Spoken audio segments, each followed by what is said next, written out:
Welcome to regular thinking Thursday. और आज हमारा भागवत महापुराण का एक और सेशन सक्सेसफुली, पीछे 7 सेशंस हमारे भागवत पुराण के हो चुके हैं और हम लकी हैं।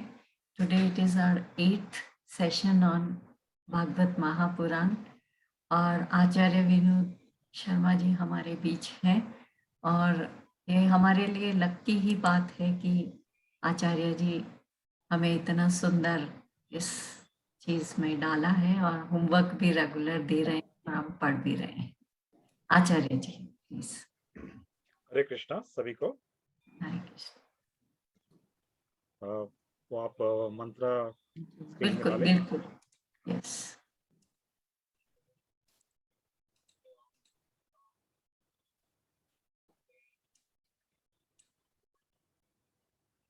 तो जब मंत्र का हम उच्चारण करते हैं, प्रार्थना अर्पण करते हैं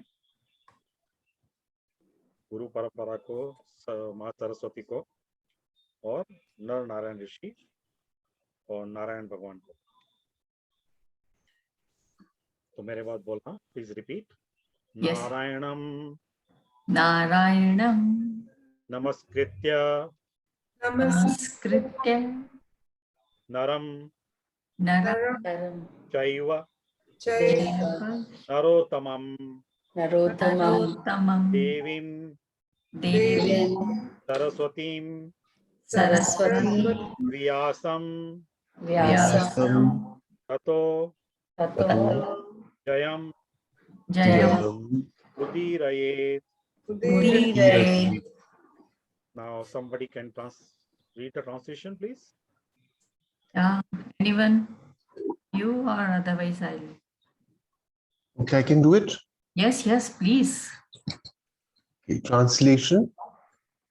Before reciting this Srimad Bhagavatam, which is the very means of conquest, one should offer respectful obeisances unto the personality of Godhead, Narayana, unto Nara Narayana, Rishi, the supermost human being, unto Mother Saraswati, the goddess of learning, and unto Srila Vyasadeva, the author. Thank you. Hare Krishna. Hare Krishna.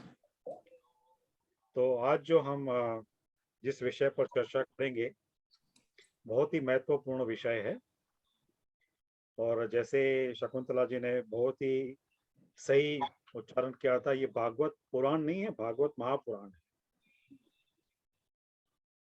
तो वैसे पुराण कितने हैं आप लोगों को पता होगा? 18 हाँ, 18 पुराण है। 18, हाँ। तो वो जो 18 पुराण है उसमें भागवत पुराण का उल्लेख नहीं है। ओके। भागवत पुराण का समावेश उसमें नहीं है। भागवत पुराण, Bhagavat Mahapuran is not included in the 18 Puranas. Okay. So originally Vyasadeva compiled 18 Puranas, 4 Vedas and 108 Upanishads. Okay. And Vedanta Sutras. All these things, the Vedic literature, Vyasadeva compiled. But after that also he was not satisfied. He was not content. He was not having that feeling of contentment.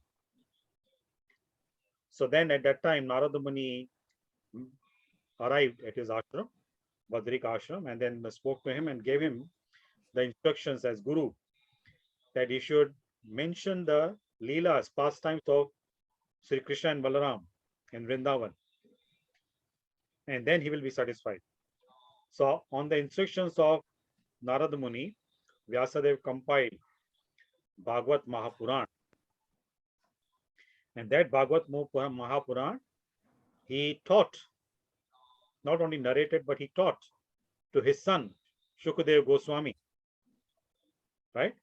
And then Shukadev Goswami, he did this katha in the assembly of the 88,000 sages, headed by, who was the head?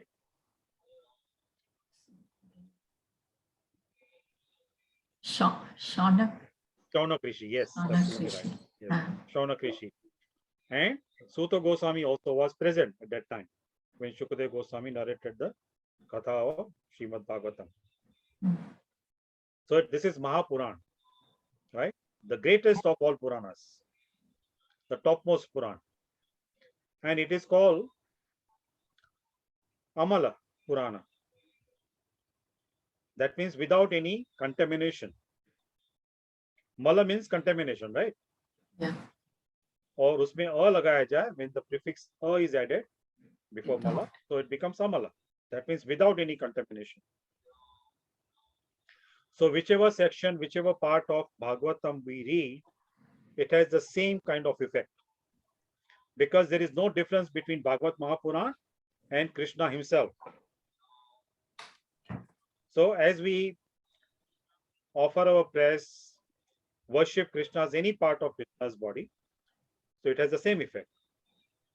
So same way, any section of Bhagavatam if we read, it has the same effect. But the proper way of reading Bhagavad Puran is starting from the first canto.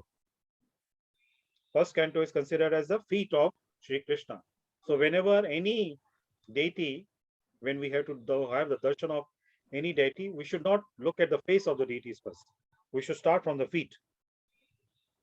When we do the abhishek also of any deity, we start the abhishek, we offer the panchamrit from the feet of the deity, and then gradually we go upwards. Correct? So now today we are going to discuss the topic of the curse. Last time we discussed very briefly the sage, the young boy, son of a sage, Shamika Muni's son, Shringi Rishi, he cursed Parikshit Maharaj. Now, what was the reason behind the curse? उन्होंने उनके father के गले में मरा हुआ सांप डाल दिया। उन्होंने मीन्स किसने? परीक्षित महाराज ने। परीक्षित महाराज ने और शमिक मुनि जो ब्रह्मर्षि हैं उनके गले में, जबकि वो साधना में लीन थे, तो उनके गले में एक गुस्से में मरा हुआ सांप डाल दिया, क्योंकि वो भूखे प्यासे थे और उनको भूख लगी, प्यास भी थी, तो उन्होंने सुना नहीं, जबकि वो ध्यान में लीन थे, समाधि में लीन थे, इसलिए नहीं सुना। तो जब ये चीज उनके बेटे जो श्रृंगी मुनि, उनको पता चली, तो उन्होंने वहीं पे ही उन्होंने श्राप दे दिया। हाँ। Now, what can we learn from this incident? See, whatever incidents and the pastimes we read and we hear, we need to learn something, because these are not only fairy tale stories. These are not mythological stories. ये कोई कहानियां नहीं है कि बच्चा सो नहीं रहा है तो उसको कहानी सुना के सुला दो। इसमें जो कथाएं हैं वो हमको जगाने के लिए, सुलाने के लिए नहीं। हाँ, हमारे अंदर हमें जागरूक अवस्था में लेके आने के लिए। They are supposed to be awakening. They should awake us. We should get awoken by hearing and discussing the pastimes, these leelas of Sri Krishna and his associates. So what can we learn from this incident? हमें जल्दबाजी में कुछ नहीं करना चाहिए। Correct. Especially when we are angry. हाँ, especially when we are angry. But normally what happens? Especially when we are the more angry we are, yeah, the more impulsive we become, right? Yeah. And more impatient we become. Correct. So at that time it is needed, you know, our vivek, our wisdom has to work at that time. But unfortunately it doesn't happen. Now to allow us to be aware of the situation, abhyas is required, practice is required.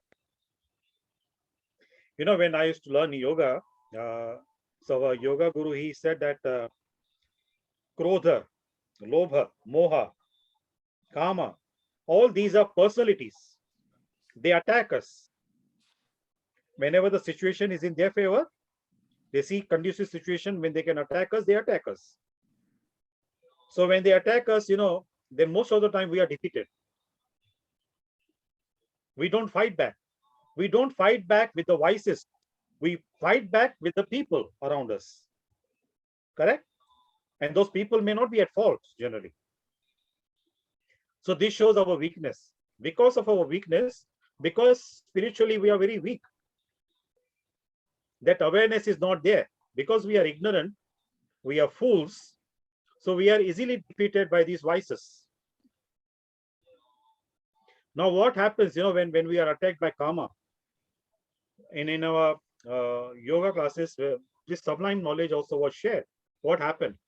What happens, when karma attacks us? Can anyone share? What does karma steal? When karma attacks us, what does it steal from us? It makes you Vivek. blind. You can say that, but more than that, even Krodha Steals also makes us peace blind. of mind, peace of mind. Mainly the karma, it is said, it steals our power, our strength, our energy. Our energy gets scattered, depends on how many objects we want to enjoy. Supposing on a dining table we are sitting, and there are few dishes are kept in front of us. So our desire will get attracted to all these. Our mind will get attracted due to our desires to all the dishes. So our energy will get scattered. Correct? And then when we consume those food items, our digestive power also will get diminished, scattered because of that. The more we eat, more different types of food we eat, the more burden is felt on the digestive fire. Does it make sense what I'm saying? Yes, absolutely. So the karma steals our power, our energy. हमारी ऊर्जा का खनन करता है काम. And then after that, now in Bhagavad Gita also Krishna says, when somebody's karma is not satisfied, then the person gets angry. Correct? Wrath generates from the dissatisfaction. So whoever becomes the cause of that dissatisfaction, we pour our anger on that person. So anger से क्या होता है? What does anger steal? Peace, mental peace. Mental peace. Very true. Plus, Anger steals our rationale, our intelligence. और हमारी सारी energy भी ले लेती spiritual energy also, I think. Yes, of course. But है। the main thing, the anger attacks is our intelligence. We cannot think properly. We speak so many nonsense things when we are angry, right? Is it correct or not? Yes. And because we speak nonsense things, after that we regret. We feel regret. Correct? So that's the effect of anger. And then greed, moha. What does moha steal? Peace. Peace. Moha steals our peace. Peace of mind. Because we have that desire to acquire more and more. So we can't be peaceful when that desire is there. So in this way, these different vices, now these out of these 6 vices, these 3 are primary. Kama, Krodha and Lobha. These 3 are primary. Now a very interesting point I want to share with you what I learned in my teenage time when I used to go for yoga class. Our guru taught us, that in our school days, primary school days, you also must have learned how to change your tense, past tense to present tense to future tense to past tense. Yeah, in our school days, we were learning that, how to change the tense, right? Now, if we apply the tenses to these 3 primary vices, it can help us to deal with them properly. Now, what is the tense of kama? Can anyone guess?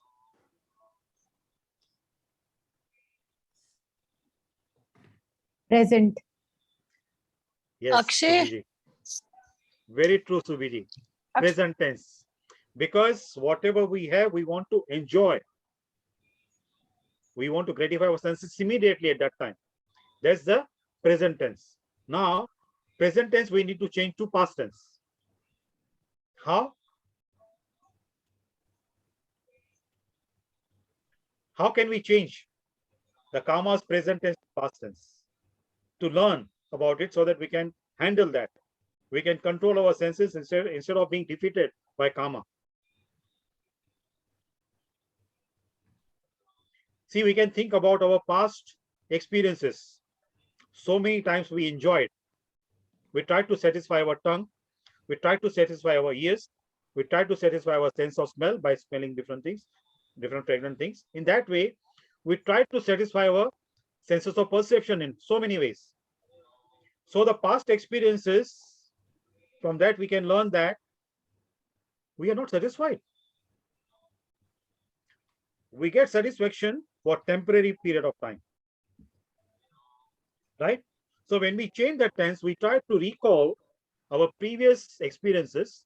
That karma actually doesn't give us satisfaction. So why to fulfill it? So karma tense from present, we need to change to past. Then it will help us to handle and face the attack of karma at the present time, in the current time, right? Then come to krodha. What is the tense of krodha? Present तो सबका present ही होगा. Present होगा. Krodha's tense is past. उसने मुझे ऐसा क्यों कहा? उसने मेरे से ऐसा वर्ताव क्यों किया?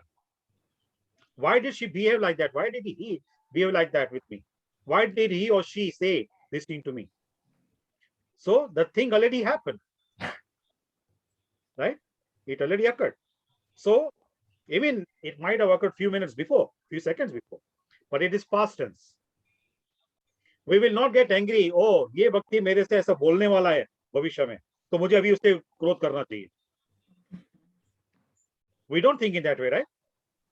That this person is going to speak to me like this, or this person is going to behave with me like this in future, so I should get angry. I should get upset with that person now. It doesn't happen like that. So the krodha's tense is past. Correct? So that we need to change to future. जब भी होगा तभी देखा जाएगा. When it happens, we will see, we will face at that time. Why should we boil our blood now? Right? It happened already. We cannot change it. And in future, we don't know whether it will happen or not. So why should we get angry? And then moha. What is the tense of moha? Future tense. Future. Absolutely right. Because we try to gather things, accumulate things with the desire to enjoy them in future. Right? Now that is to be changed to present. Whatever we have, just be happy with that. We can learn from so many instances happened in the past. People accumulated so much wealth. When they left this world, the wealth was left behind. Nobody can take anything with the person. Only our karma go with us, right? मेरा आपसे एक प्रश्न था. हाँ बोलिए. तो ये था कि जो काम, क्रोध और मोह है वो इंटरडिपेंडेंट होंगे ना, कि वो I mean because they seem to be running into each other also, because जहाँ काम है तो वहां पर क्रोध भी आ जाएगा, तो क्रोध में मोह भी. Correct correct absolutely. जो मूल कारण है वो काम. करेक्ट. यदि काम की पूर्ति नहीं होती है तो क्रोध आता है, और यदि काम की पूर्ति होती है तो मोह बढ़ता है. We become more attached. When our desire is fulfilled, we get the object which can satisfy us. So then our attachment to that object becomes stronger and stronger. And when we don't get that object due to some reasons, we get frustrated, we get angry. So the root cause is the karma. Now here I want to clarify this point. Many, because I'm also from Indian background, before I also used to think in that way, very limited kind of understanding about karma. Karma is not limited only to the procreative organs, the organs of procreation. No, any sense, Any like desire, any sense of perception. Any ज्ञान इंद्री को सुख भोगना है, कोई भी ज्ञान इंद्री हो, जैसे त्वचा का है, त्वचा की जो ज्ञान इंद्री है उसे क्या चाहिए, नरम नरम गद्य चाहिए, नरम बैठने का स्थान चाहिए। जीवा को स्वादिष्ट भोजन चाहिए और अच्छा बोलना वासना, चाहिए। वासना बोल सकते हैं काम को, वासनाएं। You can say that, yes, you can say that. Trishna, वासना, इच्छा। और जो जीवा का जो मैं बता रहा था कि स्वादिष्ट भोजन चाहिए, कर्णों को बहुत ही मधुर संगीत सुनना चाहिए, और नथुनों से हमें अच्छी गंध लेनी है, और नेत्रों को, चक्षुओं को अच्छा दृश्य चाहिए। So any kind of sense object, if we want to enjoy, that is called kama. It is not limited only to the organs or senses of procreation, right? So what Shakuntala ji said, that yes, we should not become impatient, we should not become hasty, we have to think properly. Now, with regard to the incident relating to Sri Parikshit Maharaj, from his behavior, what can we learn? हमारा एक प्रश्न है। हाँ, पूछिए। हाँ, ये महाभागवत पुराण के context में हम कोशिश कर रहे हैं सीखने की इस इंसिडेंट से। करेक्ट। लेकिन आपने पिछली क्लास में बताया था कि उसका महाराज परीक्षित का बिहेवियर टेम्परेली अफेक्टेड था, क्योंकि कलयुग जो है उनके मुकुट पे आके बैठ गया था। सही बात है। तो यानी कि उनके तो हाथ में कुछ था ही नहीं, ये तो क्योंकि कलयुग था, तो उस समय उनको, जब वो कलयुग के इन्फ्लुएंस में थे, तो वो उस समय गुस्से में आ गए और उन्होंने ऐसे बिहेव कर दिया। लेकिन जब वो घर गए और उन्होंने उतारा, तो उनको पछतावा हुआ। तो क्या हम इससे ये समझे कि डेस्टिनी को कोई रोक नहीं सकता? You can say that. हाँ, जो भावी है, जो विधान है, उसको तो कोई रोक नहीं सकता है। अभी इसमें हमें बहुत अच्छा विषय आपने प्रस्तुत किया है सुबी जी। अभी जो विधि का विधान है, यदि हमारा विषय हम ले लें, तो हमारे कर्मों के अनुसार हमको भुगतान करना पड़ता है। और जैसे परीक्षित महाराज जैसा व्यक्तित्व है, जैसे व्यक्ति हैं, तो उनके जीवन में भगवान श्री कृष्ण का हस्तक्षेप होता है। ये भगवान कृष्ण का हस्तक्षेप हुआ। क्यों हस्तक्षेप हुआ, अभी देखिए, इसमें गहराई में जाइए। भगवान कृष्ण ये लोग को छोड़ के चले गए। Lord Krishna left this planet, right? And after that Kalyuga started. Kalyuga entered God's planet at that time. Correct? Now Krishna wanted, because he knew some of his devotees will be forced to take birth due to just some kind of very sinful activities they might have done in the previous lives, one or many previous lives. So now, how to help such devotees who will take birth in Kali Yuga? Krishna thought, I won't be there to protect them. So what can be done? So he wanted to appear in the literal form, Shabdavesh. भगवान कृष्ण को शब्दवेश में अवतार लेना था। तो अभी शब्दवेश में अवतार कैसे लेंगे वो? जब भी उनकी कथा का कोई वर्णन करेगा ना।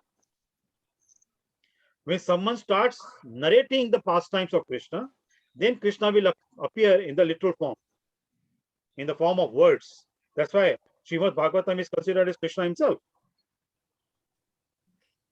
Our Vedic culture is such, our Indian culture is such, custom is such, these kind of scriptures, Puranas, especially Bhagavat Mahapuran, we wrap it nicely in the cloth and keep it respectfully. We don't keep like ordinary books. If we keep as a book also individually without wrapping it in a cloth, then we make sure that it is together with the other granthas, other scriptures, not on its own. It is not treated as ordinary book, because this concept is there in our subconscious mind. There is no difference between Bhagavat Mahapuran and Krishna himself. So we have to show that same kind of respect what we would show to Krishna himself. So Krishna wanted to appear in that literal form, Shabdavesh. Now, how could he do that? So he did all this kind of situation. He created the situation in such a way that Parikshit Maharaj was cursed by this young Brahmana boy. Now, when Krishna does something, he takes care of so many different things at the same time. You know, like in Hindi में कहते हैं कि एक पत्थर से दो निशाने, एक पत्थर से दो पक्षियों को मारना. But Krishna is so wonderful, so tactful, so intelligent that with one kind of act, he takes care of so many different things. He achieves so many objectives. So now he created a situation that Kali Yuga in the subtle form sat on the crown of Parikshit Maharaj. Parikshit Maharaj lost his intelligence. And because of that, he offended the sage. And because of that, as a result of that, the sage's son cursed him. Now, Parikshit Maharaj was very potent. This I mentioned to you last time. He was very capable of reverting the curse. He could have counter-cursed the sage's son. He was so powerful. He was so powerful to protect him, because he was so pious. To protect him, Krishna had to go inside the womb of Uttara to protect him from the heat of the Brahmastra, which was released by Ashwatthama. So Parikshit Maharaj was not an ordinary person. So he could have reversed that curse of the sage's son. But Parikshit Maharaj didn't do that. Now, why Parikshit Maharaj? This is what the point I wanted to stress. What we can learn from Parikshit Maharaj's behavior. That Parikshit Maharaj could have nullified the curse of the young Brahmana boy, and contrary, could have cursed him back. But Parikshit Maharaj didn't do that. As a humble devotee, because he knew that Kali Yuga is going to start, because already he had the interaction with Kali Yuga. He knew what are the properties Kali Yuga has, bad qualities Kali Yuga has. So he didn't want to face such a person again. So he said, better, this is the opportunity I'm getting, better I leave. Otherwise, I will get more entangled dealing with this person, Kali Yuga personified. So before the situation gets worse, better I leave. Now, this should not be considered as cowardice. ऐसा नहीं कि कायरता के कारण परीक्षित महाराज जंग भूमि छोड़ के युद्ध भूमि छोड़ के भाग गए, नहीं. Because he had the higher objective. He said, I'm getting this opportunity, 7 days time. If I nullify the curse of the Brahmana boy, I don't know when will I die. Any moment I can die. Now, at least I'm sure on the 7th day only I will die. So at least 7 days I can be alive. So I can prepare myself. When we do not know the actual time of death, we waste our time, we waste our life in so many nonsense things, as though we are going to live eternally. But by Krishna's mercy, sometimes, supposing if somebody comes to know that this is the time, this is the day you're going to die, how the behavior of the person will change. Person will become very careful, right? So Parikshit Maharaj said, I'm getting this opportunity. I'm so fortunate that at least now I'm sure that I'll be dying on the 7th day. So I have 6 days time to prepare myself. 6 days at my disposal, 7 days at my disposal to prepare myself. So he took the advantage of that opportunity. And then when he went back to his palace, when he took out his crown, then he came to his own senses. Then he was contemplating on these things. He said, this must be done because of Krishna's sanction. If Krishna wants me to leave this planet on the 7th day from today, better I leave. I don't want to fight back with this. विधि के विधान से हमें विवाद नहीं करना है. जो विधि के विधान में है, उसको स्वीकार कर लेना. This was the mindset of Parikshit Maharaj. So we also need to learn, what Parikshit Maharaj faced. We don't face that kind of situation. But still, in that kind of critical situation also, Parikshit Maharaj maintained his rationale, his humility. In spite of having the power to curse back the sage's son, he did not do that.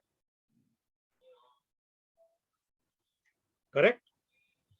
Do you agree with me what I said? Yes, yes, agree. Now, if Sir, you agree agree. with me, I have a question, sir.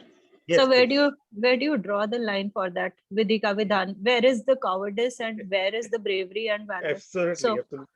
Actually, I was going to put forward this question. You read my mind. Because everybody agrees with their point. So I said, now I want to ask a question. So we have to draw the line. This is very, very, very good point. Very intelligent point, Yuras. Thank you. So we need to draw the line somewhere. We cannot at the same time, of course, we need to be humble. We need to be submissive. We need to be accepting the situation. But according to the time, place, or circumstance, when we need to put our foot down, we should do that. We should not allow people to take undue advantage of our humility. Why? Because if we allow people, that means indirectly we are encouraging people to behave in the same way with other people also. Right? So people will not learn. So in order for the benefit of the other person, when we see that something done wrong by somebody, we should put our foot down. If we are really well-wisher of that person. If we don't care of the person, just leave the person. Let the person do whatever the person wants to do. But if we are really concerned about the person, we should put our foot down, even though we may get a bad name because of doing that. And now that ability to put our foot down, to draw the line, how can we get that ability? How can we get that wisdom, that intelligence? We have to let go and we have to put our foot down. Now that wisdom we can get by studying the Shastras, by learning from a guru. Guru will give us guidance. Right? Now, best example is Bhagavad Gita itself, Krishna's Bhagavad Gita itself.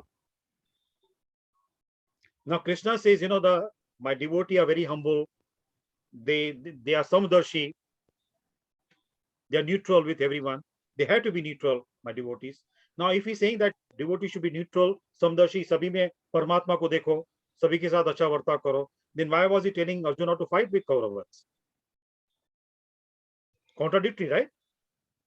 He's contradicting his own statement, his own shiksha, his own teachings.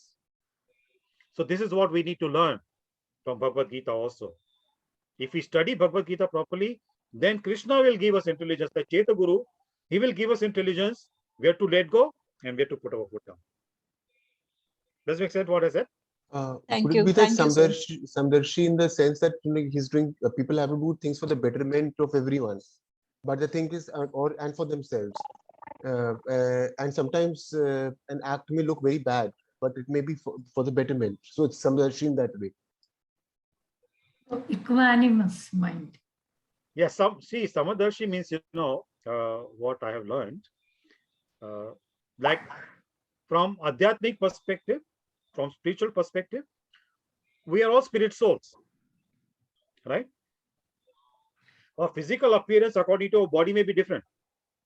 But as far as our spiritual identity is concerned, we are all same. Same in the sense, quality-wise, we are same. The spirit soul quality is the same. Our spiritual constitution is the same. We are supposed to be the servant of the Supreme Spirit, Purusha. We are part of Prakriti, everybody. So from that perspective, we are equal. So because we are equal, we need to look at everybody equally. Quality-wise, everyone is equal. But quantity-wise, people are different. Spiritual evolvement, different people are at different levels. So according to the different levels of people, we need to differentiate. We need to behave with them differently. Like at material level, in our family members. Now, supposing we are parents, we are siblings, right? We are uncles, aunts. So we cannot behave with each and everyone in the same way. we cannot behave with our aunt in the same way like we behave with our mother. Correct? So certain kind of discrimination has to be there. Now, discrimination should not be taken in the bad way. Discrimination means, according to the social etiquette, we need to learn how to behave with each individual in the same family at different times in different ways. So family members are same. All family members are from the same family. So from that perspective, we should have the samadarshi. We should be equal.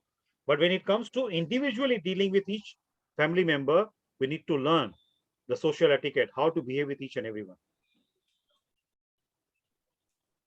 Does it make sense what I said? Yes. Pamita ji? Yes, absolutely. And I can add one thing here. Yes, yes, Shakadala. In our body, हमारा पूरा body is one. Okay. So this whole body is one. But our own body, we treat it differently. जैसे suppose हमारे nails बढ़ जाएंगे, तो we cut them. हमारे बाल ज्यादा बढ़ जाएंगे, तो we cut them. लेकिन अगर हमारा हार्ट बढ़ जाएगा या कोई ऐसा ऑर्गन बढ़ जाएगा, then we are not going to cut them. So same way we should know how to behave with others. Absolutely. उसी से लॉर्ड कृष्णा का भी एक वो याद आता है कि मतलब जो हम कहते हैं ना कि किसी को ना मत करो, जबकि हम अभी सीख रहे हैं कि it is okay to say no to others. Lord Krishna ने भी दुर्योधन को मना किया था, मैं आपके यहाँ खाना नहीं खाऊंगी. He refuse. Yes. Yes. So yes, very, very good point. Very practical point you mentioned, Shakundalaji. Thank you for that. Welcome. Yeah, so coming back to this Parikshit Maharaj के हम बात कर रहे थे. So Parikshit Maharaj, in spite of having that power, he accepted very humble position. Correct? Yes. And then what can we learn from the Shringi Rishi, the son, young boy, the son of Shamika Rishi? He was very protective about his father. Sorry? Very protective about his father. He was protective about his father's physical body. Yeah. Because the king insulted his physical body, right? If he had properly respected his father, he would have followed the teachings of his father. Yeah. So he didn't follow teachings of his father. His father was very humble. Okay, he acted on an impulse then. Correct. Impulsive, because see, last time I mentioned, when the power is given to an undeserving person, unqualified person, then it will be misused. So Shamika Muni also, he gave that knowledge to his son, for which his son was not ready yet. Could you see that attachment to the father? Yes, you can say that also. Yes, yes. Now, more than the attachment to the father, he had more kind of arrogance about his power, that I can do that. Uska ahankar, his arrogance. And it is said, normally, last time I mentioned to you that when the rishis, they used to do tapasya for thousands of years, after that they would get the power. And if they use some power, then their power is a little bit reduced from what they have got, right? So here, when Shringi Rishi, he used the power of his tapasya to curse Parikshit Maharaj, the great devotee of Krishna. It is said that from that day onwards, the Brahmanas, they lost the power.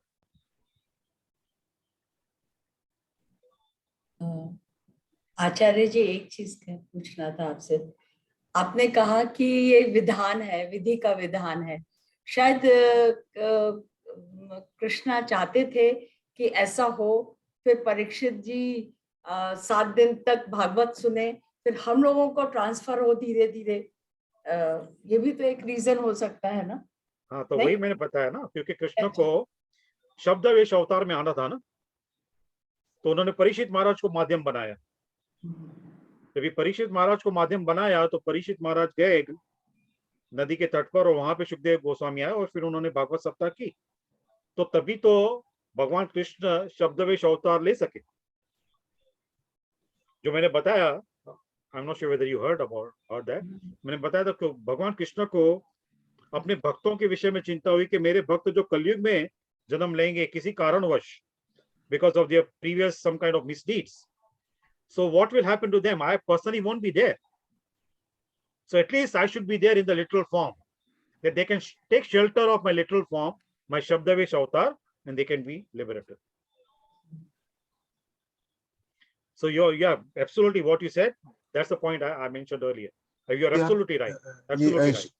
Shringi महाराज, श्रृंगी जो है तो वो आप मेरे को बताएं कि ये इट वाज काम, इट्स क्रोध एंड लोभ एंड क्रोध which was responsible for him getting angry. Krodh, mainly Krodh. Yes. Krodh, okay. Yes. Not and also lobe, because you said that he had this thing about his power. Yeah, so little bit of initially he became very angry when his fellow friend told him that his father was insulted. So initially he felt very angry. Then he realized that he has the power. Okay. So then ahankar became very strong. And he said, I can curse this person, this king. So जब भी ahankar आता है ना, now here there was combination of krodha and ahankar, false ego. So his intelligence was completely lost. His intelligence did not work. How could he curse an emperor? If the emperor is gone, who will take care of the citizens? Brahmanas, they were not capable in the sense they were not supposed to take care of the citizens like warrior kshatriyas. They could guide them, but when it comes to give them protection, Brahmanas were not supposed to do that. He has also forgotten that his father is, the Brahmana, this thing of the father, no? What do you say? The custom, the goodness thing, no? That he's got into anger and all. Yes. So because his anger and his ahankar, false ego, overpowered his good qualities, it is said from that day onwards, the Brahmanas lost good qualities. Many of the good qualities were lost. And that was the beginning of Kali Yuga. That's why we see in Kali Yuga, I'm not talking about everybody, Brahmanas like that, but most of the Brahmanas, they are like that. They don't have power. They don't have spiritual strength. They don't have knowledge. Most of the Brahmanas, they behave like Vaishyas, like business people. They perform the ceremonies to earn the living. They are not concerned about people's spiritual well-being. In general, I'm talking about. There are some good people also, good Brahmanas also, very genuine. But in general, because of the influence of Kali Yuga, and it started from the incident of the Shringi Rishi. The whole clan of Brahmana, they were cursed that they will lose the power. You know what is the meaning of Shringi? No. ये तो नहीं पता. Huh? I don't know the meaning. No. There are different meanings given. One common meaning is Singh. Singh होते हैं ना? Yes. हिरण के सिंह होते हैं. Yes. हाँ? Yes. आयुर्वेद में एक दवाई बनती है, भस्म कहते हैं उसको, शृंग भस्म. Okay. It is one of the best cures for cold and cough. No, actually that medicine is banned now in India because of the scarcity of the deer and the horns. So Shringi means horns. Another meaning of Shringi is elephant. I'm not sure whether in your primary school days you ever heard a story. Just to learn the moral from that, the person should not become arrogant. There is the story of Barasingha. Has anyone heard that story? हाँ, सुनी तो है पर याद नहीं है. सुनी तो So, Barasingha means there was a deer. He had 12 horns, very beautiful horns, very big. So once he was drinking water, so he saw his reflection in the water. He saw his horns, 12 horns, very beautiful. So he was feeling so proud. My horns are so beautiful, you know. I look so beautiful, so attractive because of that. And then he heard roaring of a lion. Then he started running. He was running very fast and the lion was chasing him. But what happened in the forest, in the dense forest, his horn got stuck in a tree. He could not run anymore. And then the lion came and killed him. So actually, that story was that, you know, when he was looking at the horns in the reflection in the water, he was feeling very proud of his horns. But then he saw his legs. The legs were so skinny, so thin. He said, my legs are so ugly looking, you know. But the legs helped him to run. And the horns he was feeling proud of became the cause of his death. So we need to understand also, you know, what should we be proud of and what should we take for granted. Sometimes, you know, if we don't have proper understanding of things or the people we take for granted, they can be very helpful to us. And the people we feel proud of, they can become the cause of misery. So correct. So correct. Right? Yes. That's Yes. so true. Yes. So see, so many things we can learn from our scriptures, you know. So coming back to this part, so Shringi means, you know, the horns. The other meaning of Shringa is elephant. Now, in our Vaishnava philosophy, we say when we offend a devotee, offending a devotee is like a mad elephant offense. It is said, you know, when elephant becomes mad, he kind of shows a tantrum, jumps, you know, on the ground, on the soil. It is said the soil becomes so destroyed, powerless, that nothing can be grown on that. And the elephant normally, when he takes bath, after that he puts sand on himself. After taking bath in the river, any river, then he puts sand again, using his trunk on his body. So that is also called, like, you know, behaving like a mad elephant. So here I'm emphasizing on the meaning of Shringi is because this sage's son, because of his power, he became arrogant like an elephant. You know, nobody can harm me.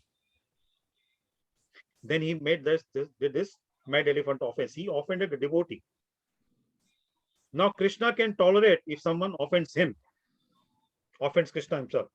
But if someone offends Krishna's devotee, Krishna cannot tolerate that. So because of that, you know, when Krishna became upset, so it is said that because of this one foolish young Brahmana boy, the whole clan of Brahmana, whole community of Brahmana was cursed. They became powerless. So after Parikshit Maharaj, when he heard, when he was contemplating, he was feeling very regretful and all that.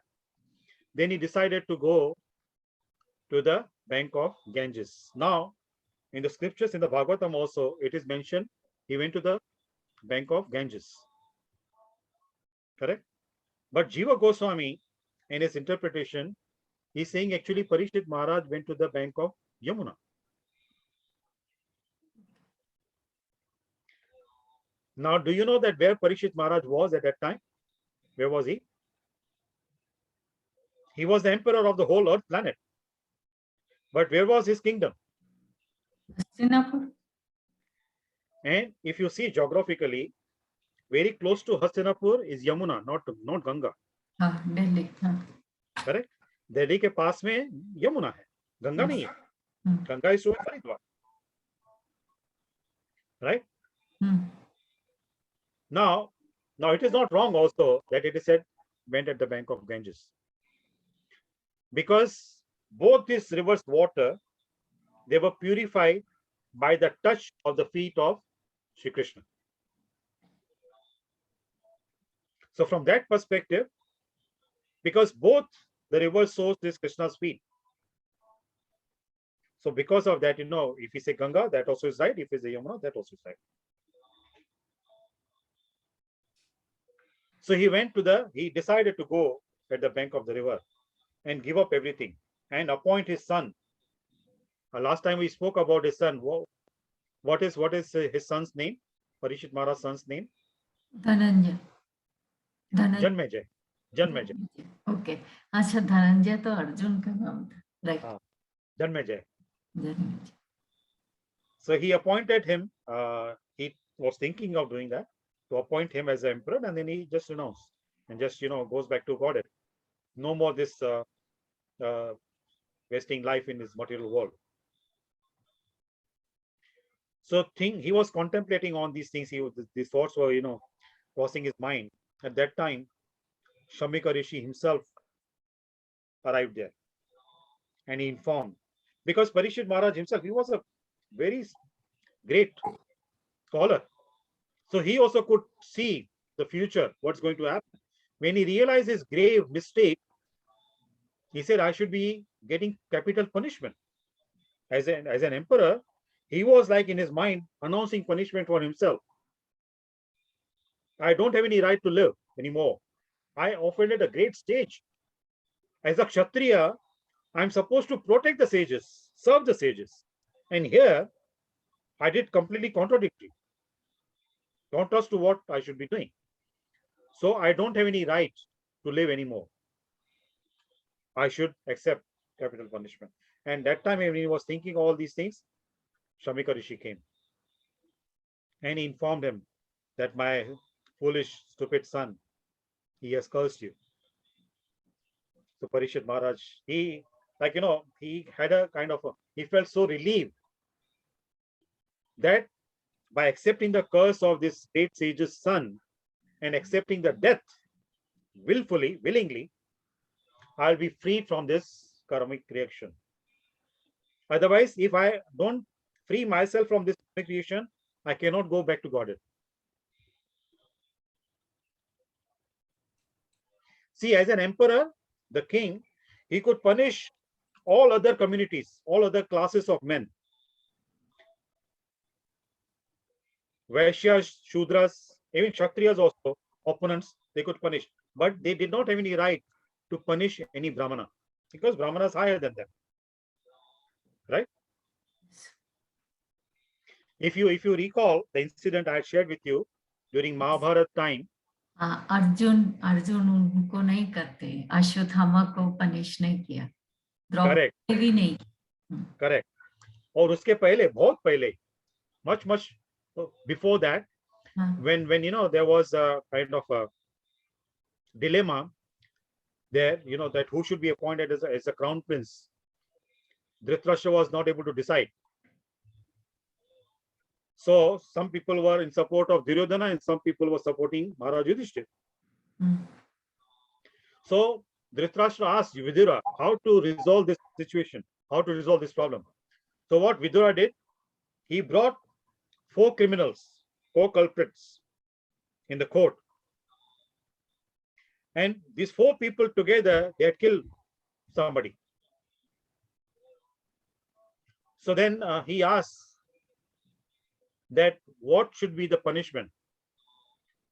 So now he had to ask question from both candidates, Maharaj Yudhishthira and Duryodhana. So Vidura said, now Vidura also was very intelligent, right?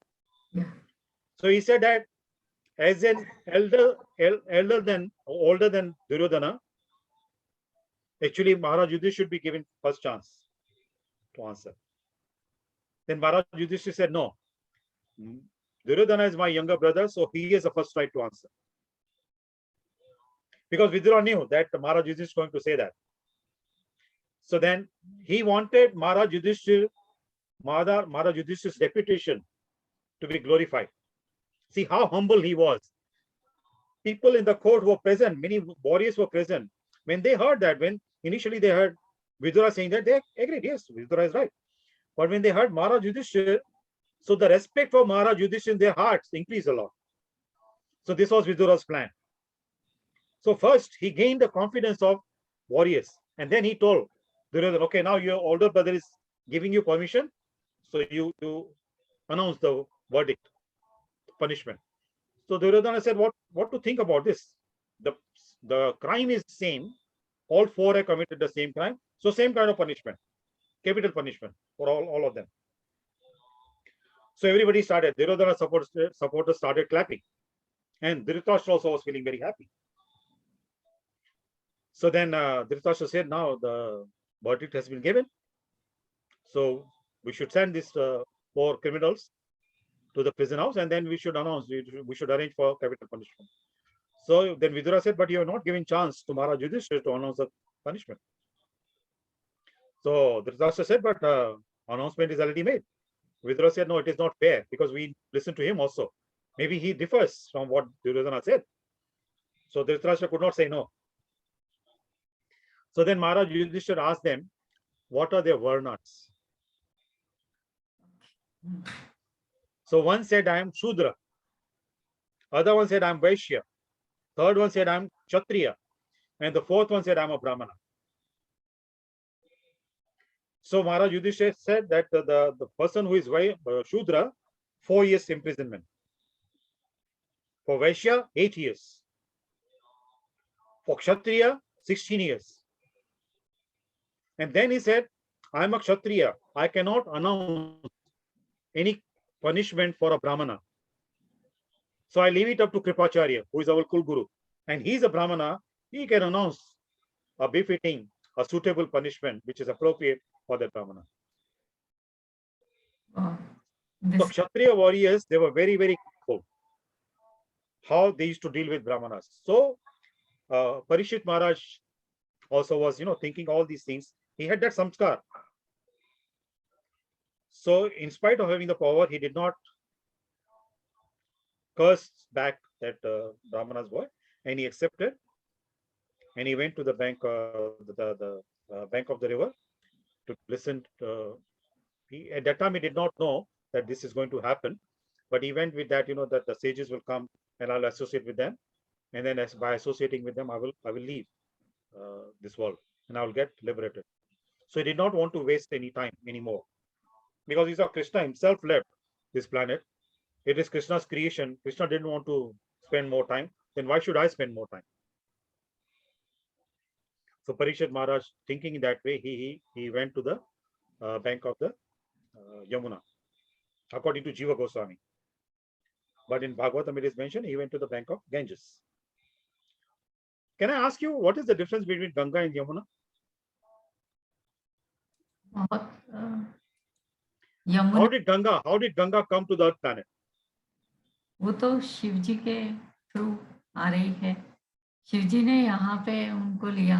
Bhagirath लेके आए थे. Correct. हाँ, लेकिन वो तो स्वर्गलोक से जब भी नीचे आई थी. हाँ. लेकिन स्वर्गलोक में कहाँ से आई? वो इस भागवत महापुराण में इट इज रिटन दैट ये ब्रह्मा जी विष्णु भगवान के पैर धो रहे हैं, तो उनके पैरों के नाखून से टच होके जो पानी नीचे आ रहा है, दैट इज गंगा. इसलिए ये चरणामृत. करेक्ट. इसकी जो कथा है, the actual incident which took place, it is a Vaman avatar. Okay. Right, Vishnu. So Bhagavan Vishnu ke avatar, Vaman avatar. So when Vaman avatar, he begged 3 steps of land from Bali Maharaj, and Bali Maharaj took a vow that he would give him. So then Vaman avatar, he increased his size, right? He became so gigantic, so huge. So in one step, he covered the whole earth planet. In the second step, he covered the whole upper planetary system up to Brahmaloka.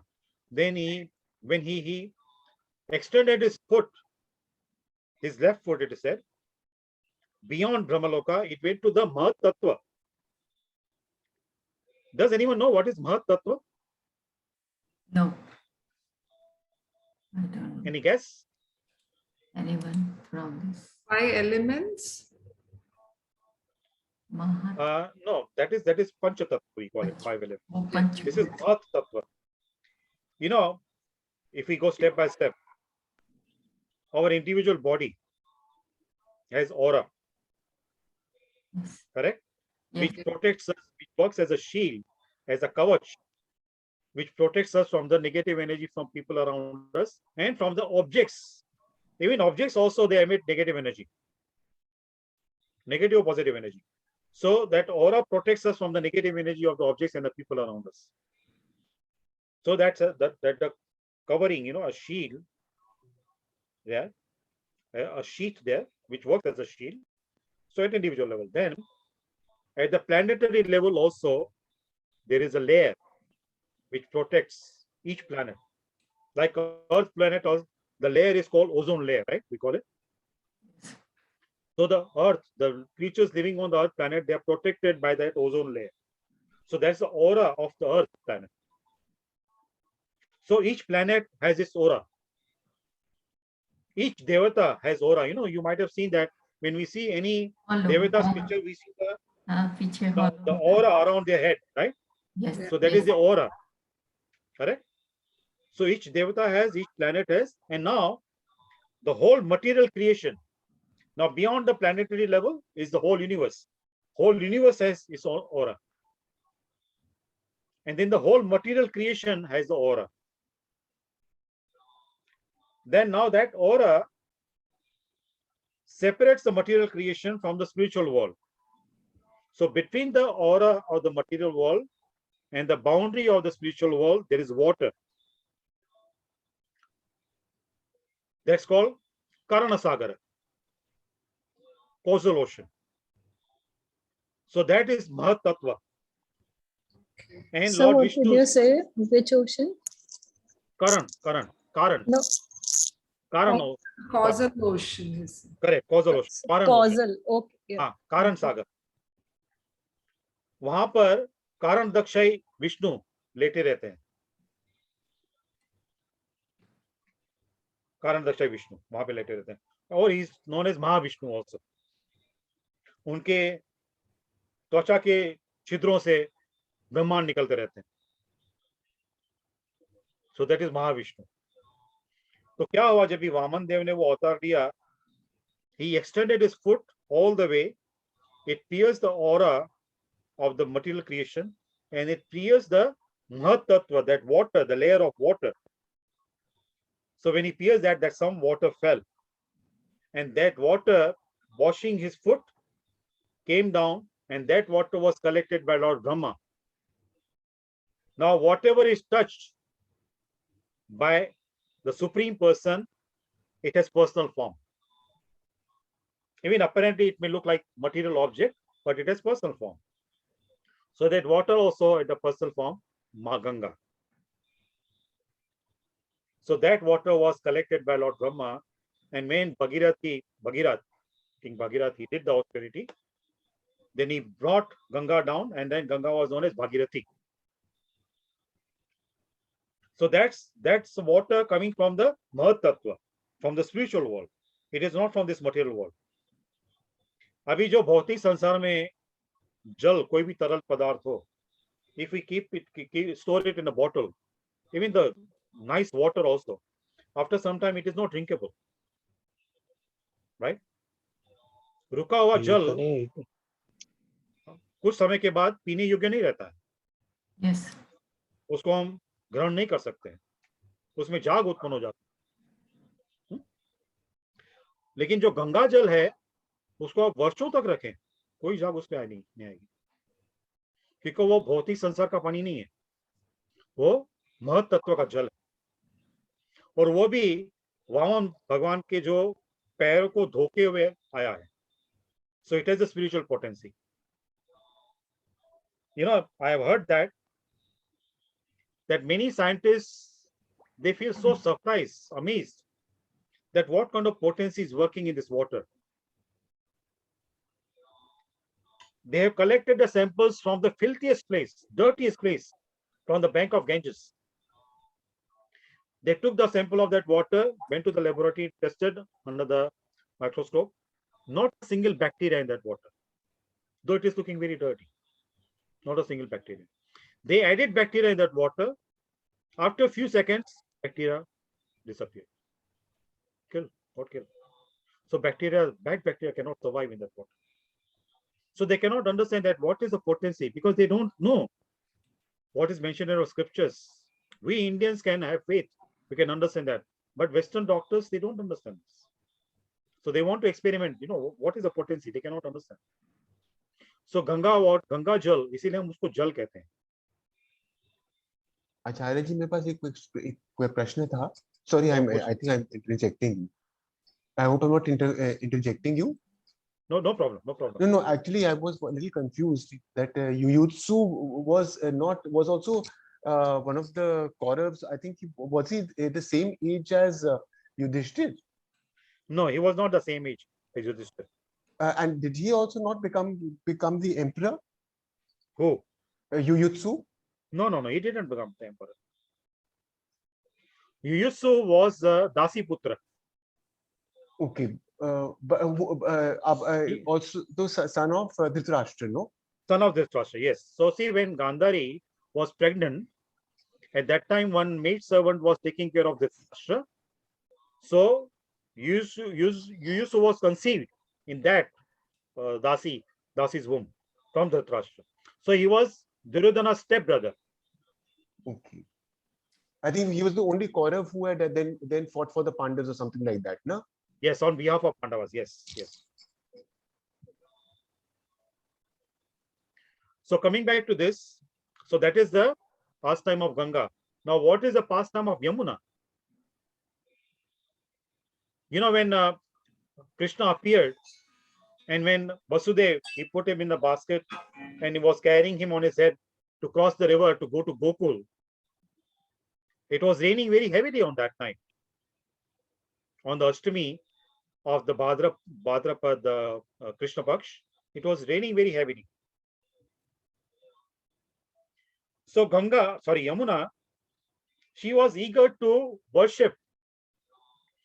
wash the feet of Krishna. And Krishna realized that. So because of that, Krishna put his one foot out from the basket. And when Yamuna touched Krishna's toes, Yamuna was so pleased, so satisfied, so blissful. Then the water descended. It receded. Otherwise, going up and up. And Vasudeva was in anxiety, was carrying the basket up because the Yamuna's water was rising. The level was rising. And Vasudeva could not understand what was the reason. Because Yamuna wanted to touch the feet of Krishna. So both the waters, Ganga and Yamuna, they have the history of washing the feet of Krishna. And that's why they're potent. And Maharaj Parikshit was more interested, and geographically also, Yamuna was close to Hastinapur. And Parikshit was more interested to go to the bank of Yamuna instead of bank of Ganga, because Krishna performed pastimes in Yamuna. So potency was there. So Parikshit Maharaj wanted to feel that potency and relive that, that memory he had of Krishna's pastimes. So he said if he recalls all the pastimes of Krishna, what Krishna did in Yamuna, that will have purifying effect on him and he will be liberated. So for that reason, he chose the bank of Yamuna to go and sit there and just renounce the whole world. So when he was sitting there, are we okay with the time? Yes. Okay. It is just 8:20. Some people are joining now because they think the time is 8. The time is 8, so they are joining now. So it is fine. You continue, please. Okay. See, I want to kind of give my some statement here. Now, in the beginning, Chakuntala ji, आपने कहा कि 7 sessions हमने किए हैं. तो यदि आपको पता हो, जब भी मेरी वर्षा जी से बात हो रही थी, फिर तृप्ति जी से बात हुई थी, तो उनका विचार था भागवत सप्ताह करने का. 7 weeks, right? हर सप्ताह ऐसे करने. तो मैंने कहा कि भागवत महापुराण ऐसा है कि 7 जन्म भी कम पड़ जाएंगे उसकी कथा करने. तो मैंने कहा कि मैं सप्ताह नहीं कर सकता हूँ, क्योंकि एक सप्ताह में उसका समावेश नहीं हो सकता है. अभी देखिए, अभी हमारा आज 8वां सेशन चल रहा है ना. Yes. ऑन एन एवरेज हर एक सेशन हमारे अबाउट 1.5 घंटे का है. Yes. तो अभी 8वां सेशन चल रहा है, तो उसमें अभी हम लोग केवल पहला स्कंद उसकी व्याख्या कर रहे हैं. अभी इसमें 12 स्कंद हैं, तो ये भी संक्षेप में हम बात कर रहे हैं और विस्तार में नहीं जा रहे हैं.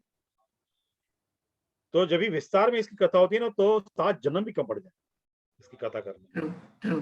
लेकिन एक चीज और ऐड करना चाहूंगी, लास्ट जो हमारा सेशन था वो 7th सेशन था और डेट भी 7 थी और मंथ भी 7 था। अच्छा 777 7 वो वेरी इंटरेस्टिंग, वेरी वो एक इंटरेस्टिंग। हाँ, और 7 is you know it's a number of Ketu का, तो that is the numerology wise भी वो करेक्ट, स्पिरिचुअल स्पिरिचुअलिटी के लिए अच्छा है। नंबर होता है। हाँ हाँ, जो केतु है ना, वो भले एक प्रकार से पापी ग्रह है, लेकिन यदि अच्छे स्थान में बैठा हो ना कुंडली में, तो मोक्षदायक आध्यात्मिक ज्ञान बहुत देता है व्यक्ति को, वो स्पिरिचुअल देता है। गुरु बना देता है व्यक्ति को।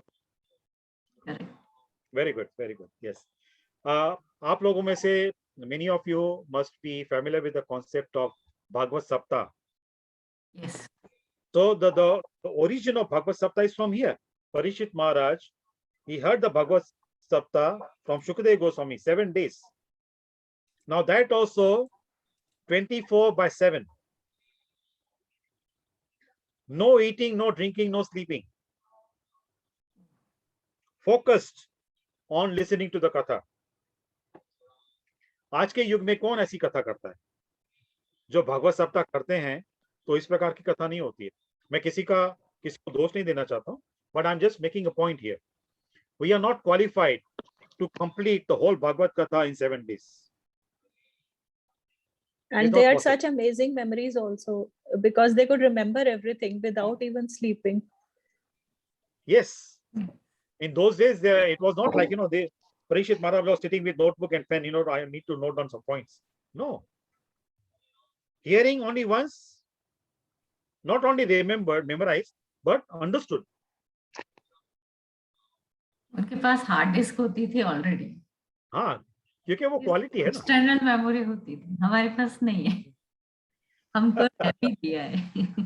तो आज के युग में भी जैसे समदर्शी का हमने पहले वो शब्द का उसकी व्याख्या की, तो हम सभी मानव शरीर में हैं, तो उस दृष्टिकोण से हमें समदर्शी होना चाहिए एक सभी के साथ। लेकिन जैसे आपने हार्ड डिस्क की बात की, तो एक होती है कि हमारी भौतिक प्रकृति और दूसरी होती है आध्यात्मिक प्रकृति।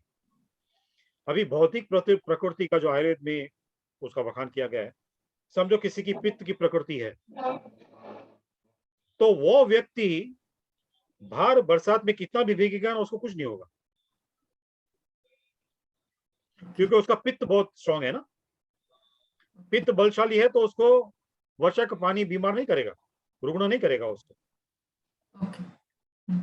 तो वैसे ही आध्यात्मिक दृष्टिकोण से देखा जाए, यदि किसी की प्रकृति, आध्यात्मिक प्रकृति, जो हार्ड डिस्क जो आपने शब्द उपयोग किया, वो अगर स्ट्रांग है, तो ये जो दूसरे सॉफ्टवेयर होते हैं ना, जो अवगुण होते हैं, वो उसको कुछ नहीं बिगाड़ सकेंगे।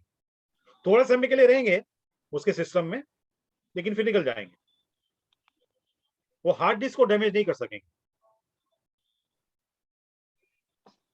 और किसी की हार्ड डिस्क यदि समझो तो बिगिन विथ एकदम बिगड़ी हुई है, तो उस पर आप कितनी भी सॉफ्टवेयर डालो ऊपर से, कितना भी उसको ज्ञान दो, कुछ उसको फर्क ही नहीं पड़ेगा, वो वैसे का वैसा ही रहेगा। Does it make sense what I'm saying here? Yes. Exactly. Yes. तो भगवान की दया से है ना, हमें उसकी चिंता करनी चाहिए। यदि समझो इस जन्म में हम सफल नहीं होते हैं आध्यात्मिक लोक में जाने के लिए, तो हमें जो अगला जन्म मिलने वाला है, उसमें कम से कम हमारी हार्ड डिस्क अच्छी रहे, कि दूसरे जो सॉफ्टवेयर होंगे ना, आगे चल के तो पता नहीं कौन से सॉफ्टवेयर आ जाएंगे, कौन से अवगुण आ जाएंगे कलयुग के। आचार्य जी, मैं एक चीज यहाँ पे मतलब बहुत देर से मैं बोलना चाह रही थी, इनफैक्ट पूछना चाह रही थी कि ये हम कहते हैं ना कि मतलब मुझे ऐसा लगता है कि ये सब संभव जो होता है, स्पिरिचुअल चेंजेस या रियलाइजेशन या जो भी हम इस पथ पे निकल, ये होता 100% मेरे हिसाब से ईश्वर कृपा से ही होता है। मतलब मैं कितना भी एफर्ट कर लूं कि मैं ऐसी बन जाऊं, वो एफर्ट से नहीं होती है। मुझे लगता है ये ऊपर से ही कहीं से हमारे लिए आदेश होता है, तभी हम कर पाते हैं। नहीं तो बचपन से हम इतनी मॉरल स्टोरी सुनते हैं, इतनी बातें सुनते हैं, पर वो होता जब भी है वो सिर्फ तभी होता है, मुझे ऐसा लगता है कि जब ईश्वर कृपा हो जाती है। मतलब क्या मैं सही हूँ अगर ऐसा सोचती हूँ? बहुत बहुत आपने बहुत सही बात की है। अभी इसमें देखिए, मैं थोड़ा और पीछे जाऊंगा, उसका थोड़ा और विश्लेषण करूंगा। ईश्वर की कृपा हमें कभी मिलती है, कभी मिलती है, मैं प्रश्न कर रहा हूँ। जब हम कोशिश करते हैं, थोड़ी सी जब अंदर हम से पुण्य तो अर्जित करते हैं, इतना पुण्य जब भी अर्जित हो हमारे जाता है अंदर, इतना। जब भी हमारे अंदर इच्छा हो, क्या होती है, राइट? जब भी हमारे अंदर इच्छा है, जब भी भगवान देखते हैं कि इस प्राणी, इस व्यक्ति के अंदर शुद्ध इच्छा उत्पन्न हुई है भक्ति मार्ग में जाने के लिए, तो भगवान फिर हमें राह दिखाते हैं। अंतःकरण की शुद्धि जैसे थोड़ा सा। हाँ हाँ, तो तभी शुद्धि होती है जब भी इच्छा होती है। भगवान हमें तभी सहायता देता है जब भी हमारी इच्छा होती है। वो बलपूर्वक नहीं करेगा कुछ भी। राइट। यदि हमारी इच्छा नहीं होगी तो वो नहीं करेगा। तो पहला जो इसमें जो पद लेना है हमें, वो है हमारी इच्छा। जी हमारी इच्छा यदि दृढ़ है तो फिर वो सहायता करने के लिए विवश हो जाता है। जी। करेक्ट। तो ये जो बात हम कर रहे थे कि जो सप्ताह की बात हुई थी, वो परीक्षित महाराज ने एक सप्ताह में सुना और उसको उनको मुक्ति मिल गई। वैसे ही भगवत गीता के विषय में कहा गया है कि अर्जुन ने भगवान कृष्ण से सब जो ज्ञान प्राप्त किया, वो एक मुहूर्त था। एक मुहूर्त, 2 घड़ी होती है एक मुहूर्त में। एक घड़ी में 24 मिनट होते हैं, तो एक मुहूर्त में 2 घड़ी मतलब 48 मिनट। 48 मिनट में भगवत गीता के 700 जो श्लोक है, उसका जो सारांश है, उसका जो ज्ञान है, अर्जुन ने सब समझ लिया। हमें एक श्लोक का ज्ञान समझने के लिए एक जन्म भी पर्याप्त नहीं हो सकता है। उसका जो गुह्य ज्ञान बोलते हैं ना, जो गुप्त ज्ञान, जो उसका जो है गहराई का ज्ञान, उसको समझने के लिए एक जन्म पर्याप्त नहीं होता, कम पड़ जाता है। तो आचार्य भगवान जी, ने, हाँ बोलिए। ये इस स्टोरी में बेसिकली जो है तो ये है कि we have to be comfortable with death. Is that what in 7 days time that we will be very comfortable and accept it in a proper way? Yes, yes, that capability will come if we have that kind of abhyas. If our hard disk becomes stronger and stronger, and then instead of downloading the nonsense softwares, we keep on downloading these spiritual softwares, so they will support our hard disk more. Okay, ji. Correct? And they will be more compatible with the hard disk. They will not damage our hard disk also. So it will enable us, when the time of death, that the final moment comes, we will be willingly accepting the death. Okay. We won't feel so much pain. Okay. Like normal, Understood. ordinary people feel. We won't feel that. That's the promise Krishna has given. Prabhupada used to say, the founder Acharya of Hare Krishna movement, अंतरराष्ट्रीय कृष्ण भावनामृत संस्था की जो स्थापना की थी उन्होंने, वो कहते थे कि यदि किसी कारणवश, due to any reason, supposing at the time of death we are not able to chant Krishna's name, because हमारी वाक शक्ति खत्म हो जाती है, समाप्त हो जाती है, कुछ बोल नहीं सकते हैं, श्वास बराबर नहीं चलता है, कब भरा रहता है गले में तो कुछ बोल नहीं सकते हैं। तो ऐसी परिस्थिति में भगवान स्वयं आते हैं और हमारे लिए भगवान स्वयं अपना नाम देते हैं, किसी भक्त के रूप में आ जाएंगे। वो भक्त आके कीर्तन करेगा हमारे आगे, तो जब हम कीर्तन सुनेंगे तो यमराज तो फिर आएगा नहीं हमें लेने के लिए। कीर्तन सुनने से हमारी शुद्धि हो जाएगी, तो यमराज नहीं आएगा हमारे पास, हम सीधा गोलोक वृंदावन में चले जाएंगे, यमपुरी में जाने की आवश्यकता नहीं है। So to conclude what point you mentioned, you're very right, that we will be very okay, very able to accept the death willingly. We won't feel that pain. Right? So coming back to this point, so Parikshit Maharaj sat there, and then, now this also was Krishna's arrangement, right? Shukadev Goswami is like a Paramhams. वो एक स्थान पे अधिक समय तक नहीं बैठते हैं. वो परमहंस जो हैं, सन्यासी से भी ऊपर हैं. वो एक स्थान पे इतना समय व्यतीत करते हैं जितना समय गाय को धोने में लगता है, गाय में से दूध निकालने का लगता है. Only that much time they will spend at one spot. Now such a Paramhans sat for 7 days and 7 nights and narrating the pastimes, narrating the Bhagavat Katha to Parikshit Maharaj. See the situation, see what kind of people they gathered together. And Parikshit Maharaj was so fortunate that he was able to hear directly from Shukadev Goswami, who heard this whole katha from his father, first hand, Vyasadeva. Shukadev Goswami heard from Vyasadeva, and then he narrated the whole thing to Parikshit Maharaj. So very fortunate. And now, what I was telling you about the Sapta, you have maybe familiar with the concept of the Sapta they do. So the whole concept of Sapta started from here. Parikshit Maharaj heard for 7 days. Now when the young boy, son of that great sage, cursed Parikshit Maharaj on the 7th day from that day, he would be bitten by a snake, poisonous snake. Now if we talk about us, actually we also have got 7 days in life. In a week there are only 7 days, right? But we don't know. At least Parikshit Maharaj knew that he will be killed by the snake on the 7th day. But we don't know. Any of the 7 days can become the cause, can become the last day for us. Any moment can become the last moment for us. Am I right or not? Right, correct. So, Yes, right. so we need to be grateful to Krishna that, at least he has put us in that situation, in the surroundings where we can discuss about him, where we can talk about him and purify ourselves by discussing about him. So from that perspective, we are very fortunate.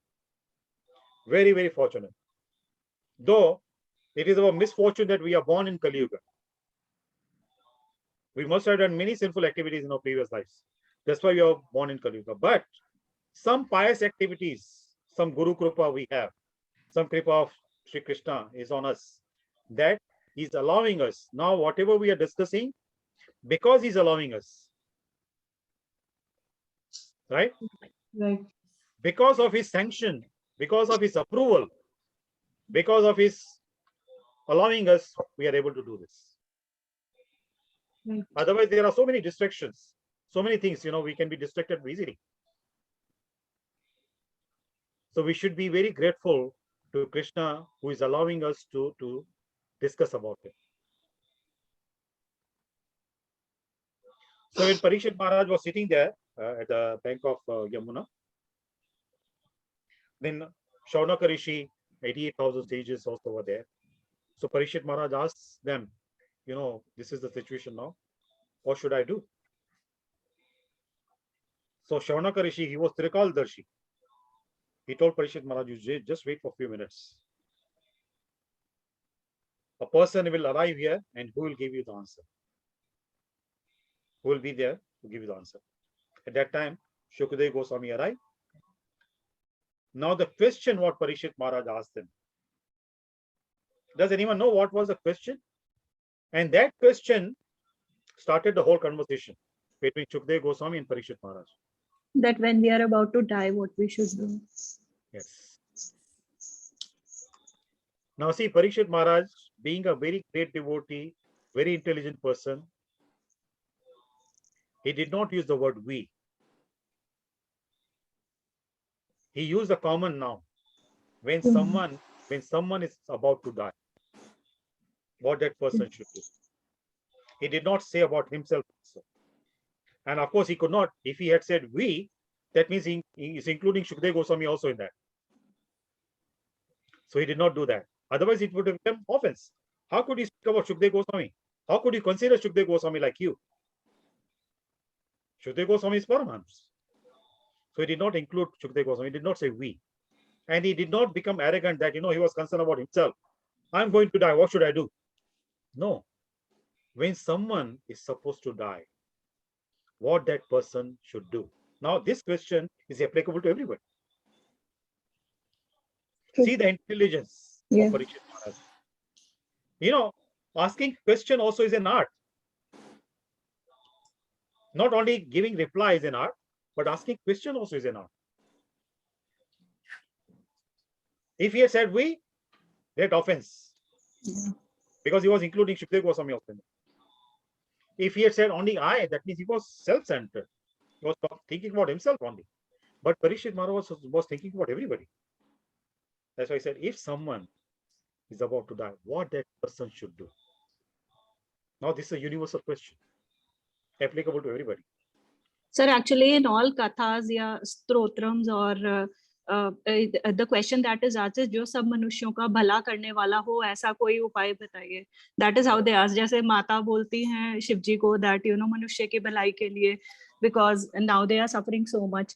So tell us something about that. So the person will recite about it. और जैसे शुकदेव जी हर एक में शुकदेव जी ने कहा, so that he asked the question like that कि जो सब मनुष्यों का भला करे और जिससे सबका कल्याण हो ऐसी कोई चीज बताइए जो हम कथा में normally पढ़ते हैं, like a layman. So that is the language they use. Correct. Now here, very good point you raised, from Pamita, right? Your name? Babita. Babita, sorry. So here you mentioned about Manushya. Parikshit Maharaj went beyond that. He included the demigods also in that. This Bhagavat Katha is beneficial for demigods also. Not only Manushyajan, not only human beings, all living beings. जैसे नारद मुनि भी जब आपने सत्यनारायण की कथा सुनी होगी, जब नारद मुनि सब लोगों में जैसे प्राणियों का भला करे, हाँ, कैसे उनको मुक्ति मिले, तभी भगवान विष्णु ने उनको कहा कि ऐसा जो विचार जो है इवन देवताओं के मन में भी नहीं आता है, आपके मन में आया है. परोपकारी विचार प्राणियों के विषय में सोच, देवता भी नहीं सोचते ऐसा. And Parikshit Maharaj included everybody. So he asked this question. Now this is the question which started the whole conversation. What a person who is about to die should do.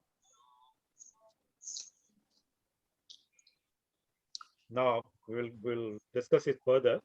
Now that the whole conversation starts from the second canto in more detail. फिर उसमें प्रकृति कैसी प्रकृति की उत्पत्ति हुई, भौतिक संसार की कैसे उत्पत्ति हुई, सभी बातें आ जाती हैं. Now here, before we conclude, it's very interesting to see Shakuntala ji ने मुझे कुछ प्रश्न भेजे. Yes, I just want to show you that. Yeah. Some viewer, मतलब उनके questions हैं. हाँ. एक question. एक minute. Yeah, this question. कुछ व्यूअर्स हैं जो इस समय में लॉग इन नहीं कर सकते, उन्होंने ये क्वेश्चन पूछा. Shall I read?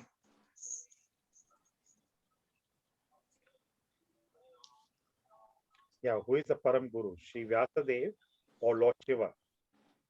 It was shown in Devo Ke Dev Mahadev series that Lord Shiva is the first and maybe Param Guru because he was the teacher of Saptarishis and creator of almost all Vidyas, Shastras, literature, acting, dancing, everything, medicine, Grihastha Jivan, playing the game of Chopper with Ma Parvati.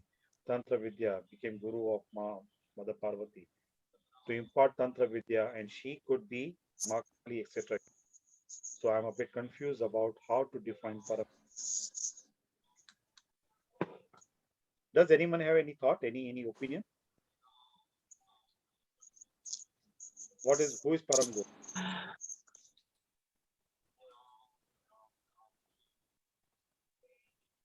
आपने परंपरा तो सुना होगा. परंपरा का क्या अर्थ होता है?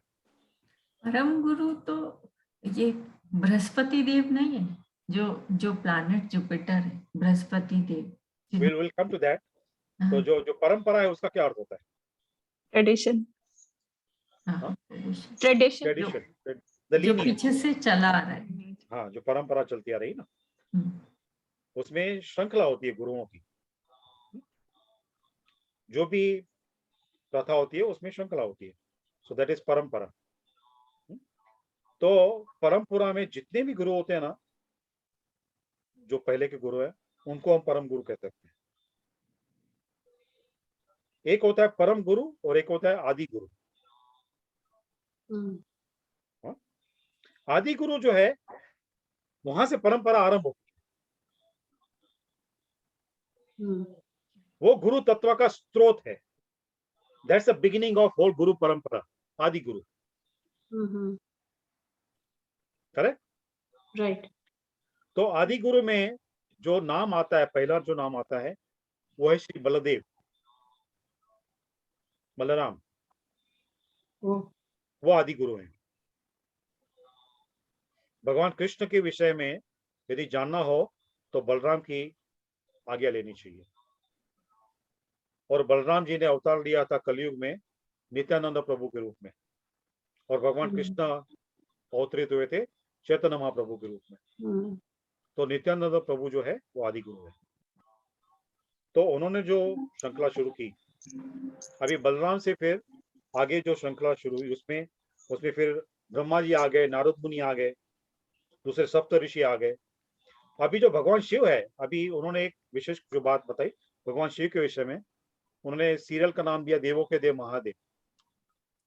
अभी आपसे एक बात सत्य जो कहूँ ना, honestly speaking, actually these kind of serials, the dialogues they say in these kind of serials, you should not just accept them blindly, because the script writers, the dialogue writers, they may not have the proper knowledge.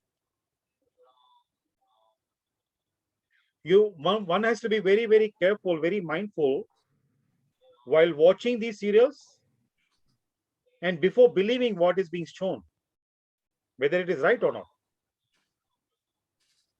Because many things, in my personal experience, I've seen, I want to share with you something. I've seen that, actually these serials, they are for entertainment.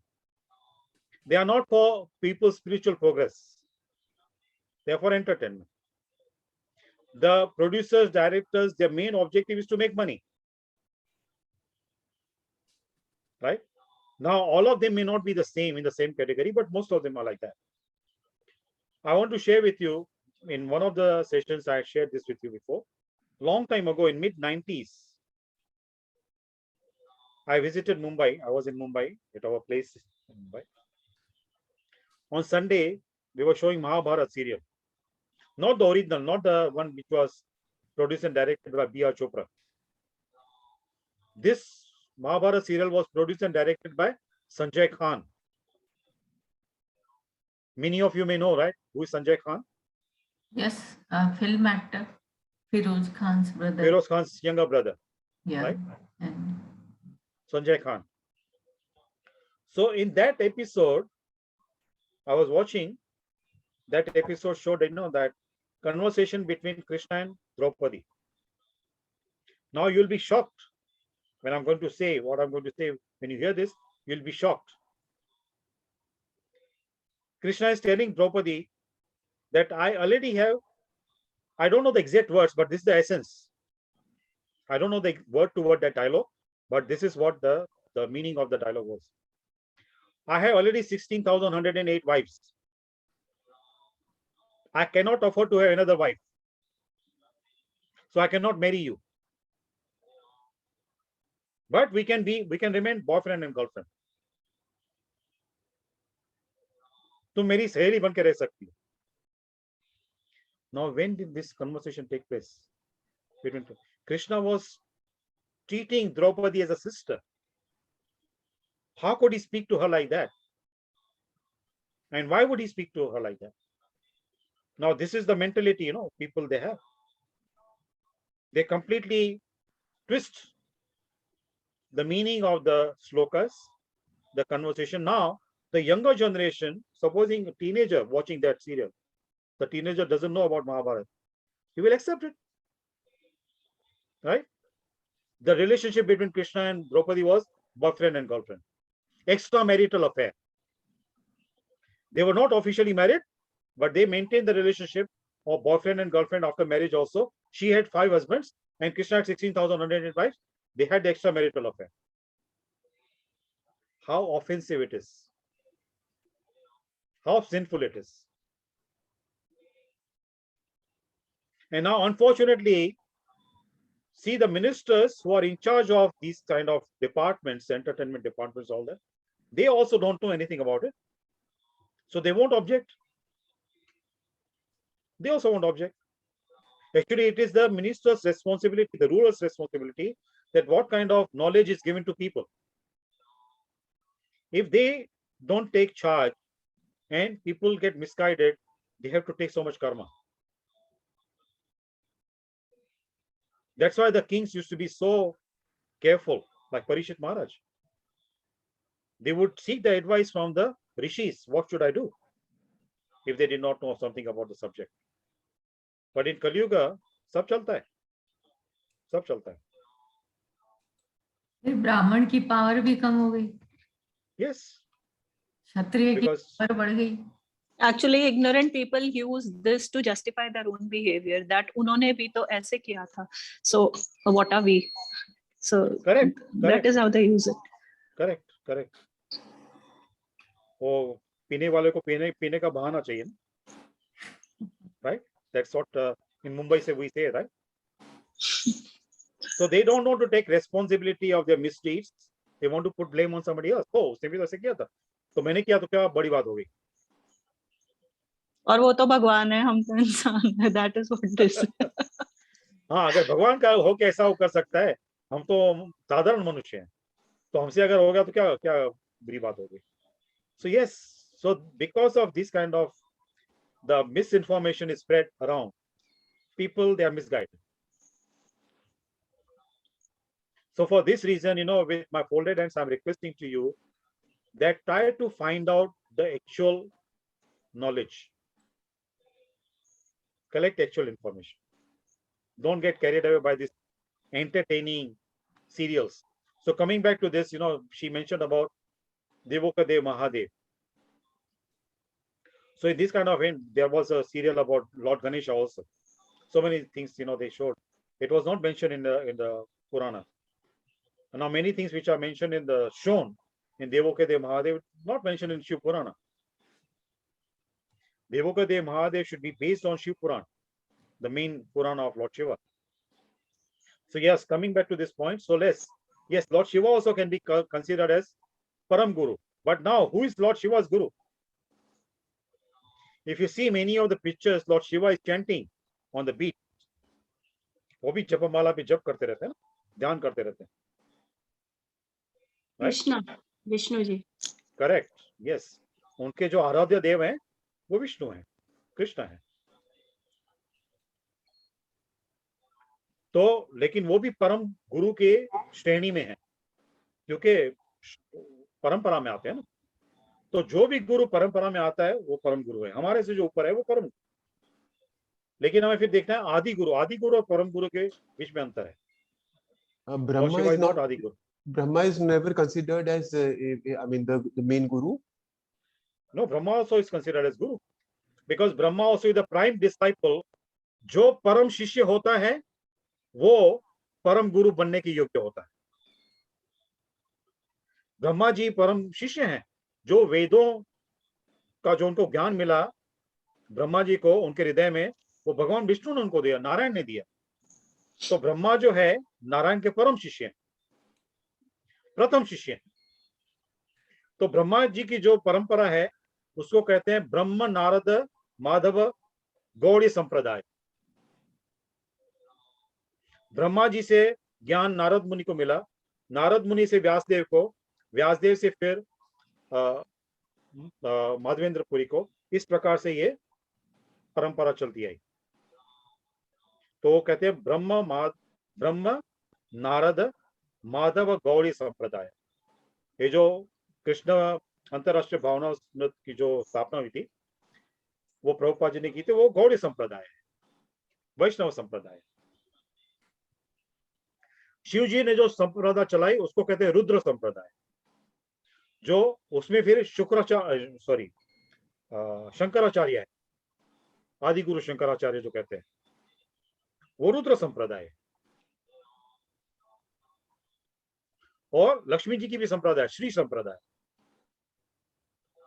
और फिर कुमार, ये जो ब्रह्मा जी के 4 पुत्र कुमार, उनकी संप्रदाय कुमार संप्रदाय। तो ये 4 जो प्रधान संप्रदाय हैं। नहीं, मेरा प्रश्न इस वजह से हुआ था क्योंकि मैं अभी recently had gone to Omkareshwar, तो generally then you don't have Brahma temples anywhere. So there they have actually a Brahma temple. It's called the Prachin Brahma temple. तो वो वहाँ पर टेम्पल बकायदा है, और very nicely like the Vishnu temple, Brahma temple and the Shiv temple is like a makes a triangle. Yes. Brahma temple तो हमारे पुष्कर में हाँ, पास में। I think there's just two Brahma temples I think in the entire country. Because I think apparently I think there's something that Brahma ji was cursed or something, I don't know. Yes. But they Correct. have the temple, so means that Brahma ji was prayed to. I mean, the people did pray. Yes. Brahma ji को श्राप मिला था उनके पुत्र से, भृगु मुनि से. So because he was cursed by his own son, that he won't have any temple. So that's why he doesn't have any temple. Though he's the creator of the whole universe, he's the engineer, architect of the whole universe, but he doesn't have his own temple. अच्छा, ये तो ये वहाँ पर, क्योंकि वहाँ पर temple था, वो बहुत ही प्राचीन है. It's very old, very beautiful. Yes, yes. So yes, the exceptions are there. So Brahmani told him, that one place he'll be there, like in Pushkar, there is Brahma temple, so he'll be worshipped there. Because the Brahmani saw that Brahma was hankering so much for respect. No, this was Omkareshwar. Yeah, I'm just talking about Brahmani cursed Brahma because he saw that Brahma was hankering so much for respect. So he told him that you will not be respected, you will not be worshipped. So exceptionally, 1 or 2 temples are there. I heard that there is one temple, Brahma's temple in Thailand also. So yeah, not so many temples like other demigods they have. Even Lord Ganesha has more temples than Lord Brahma. Right? Yes. Any question before we conclude today's session? Or any point of realization? Sir, I have a point. Yes. Now, when sir, I was in college, I was like, we are rebellious and, we tend to look down upon things that our families follow. So once when we went to Haridwar, sir, I was at that time, I feel so foolish and ashamed at the same time that I was literally so disgusted by all the, the process of taking bath in a dip in the river was not sacred to me, but what I was distracted by was the hair, the dirt and everything. And at that time I felt that I'm not going to come to this place again because this is more important to me, that itna ganda hai, how can you take a dip? But now when you say that that is water that is coming from where, kahan se aa raha hai? So although I've grown, I've come a long way since then, but this is definitely some realization. ये आपने जो वामन उसकी बताइए first time सुना, मतलब शिव जी की जटाओं वाला तो प्रसंग बहुत सुना हुआ है, but coming with from Vaman's feet is something new, heard for the first time. Yeah, and also I'm sure there's a Shuktal place in Haridwar also where actually the tree is there where Shukadev ji, and wahan se Yamuna, it has deviated a little bit over the years, Yes. over the ages, I would say. Yes. So it's a very, very peaceful and beautiful place it is. Yeah. So see, it's a very interesting point you mentioned, that see now this whole incident took place thousands of years ago. But still, when we go there, we feel the potency, the spiritual potency. yes, We feel so peaceful, Mhm. right? Now the example is given. Supposing now, if you are from Mumbai or any part of India, where we have the trains. Now in India, especially in Mumbai, I would speak about the local trains, there is no door between the platform and the local train, right? So after the train leaves, वहां पे जो छोटे छोटे paper वगैरह होते हैं ना, उड़ते हैं, हाँ, करेक्ट? क्योंकि yes, ट्रेन के जाने के बाद भी पवन में इतनी शक्ति होती है कि वो छोटे छोटे पेपर्स को, पन्नों को उड़ा के लेके जाती है। तक कर ले। ट्रेन तो चली गई, लेकिन उसके जाने के बाद भी जो उसकी ऊर्जा है, उसका प्रभाव इतना पड़ता है वातावरण पे। तो वो जो महापुरुष थे वो तो चले गए, लेकिन उनकी ऊर्जा का जो प्रभाव है वो अभी भी है वहां पे। Agree. Does it make sense? Yes. बिल्कुल, बिल्कुल, absolutely. और And if you feel know भी- if you know the context of that place, it makes it even more powerful. Yes, yes, yes. When you are aware about the whole history of the place, then you can relish that potency more. You can Yes. feel the potency more. Absorb from each and every, Yes. each and every leaf of that tree. Yeah. Absolutely, absolutely. No doubt about it. Ganga का पानी तो हम ला के रखते हैं, like मेरे पास 5 years उससे भी पुराना है, दैट इज गुड। अभी क्या करती हूँ, कई बार मुझे जैसे नीचे तिलक लगाने के लिए पानी चाहिए, तो half normal water and half Ganga जल का लेके भी मैं वो रखा हुआ है, तो महीने भर से भी कुछ खराब नहीं हुआ। नहीं होता है, नहीं यूज होता है। करें, मतलब प्योर गंगा का पानी भी नहीं है, उसमें थोड़ा ये मिक्स भी कर लिया तो भी वो प्योर है। Yes, yes. क्योंकि उसमें आध्यात्मिक शक्ति है ना, वो जो आध्यात्मिक महत तत्व का जल है ना, तो उसमें वो ऊर्जा है। तो उसमें आप साधारण जल भी मिला देंगे, साधारण पानी भी मिला देंगे, तो भी गंगा जल हो जाएगा। So yes, very nice point you mentioned, Pidaji, that many times when we go to these places of pilgrimage, when we see the dirty things and all that disorganized and things, so we feel disgusted. So ये actually हमारी परीक्षा है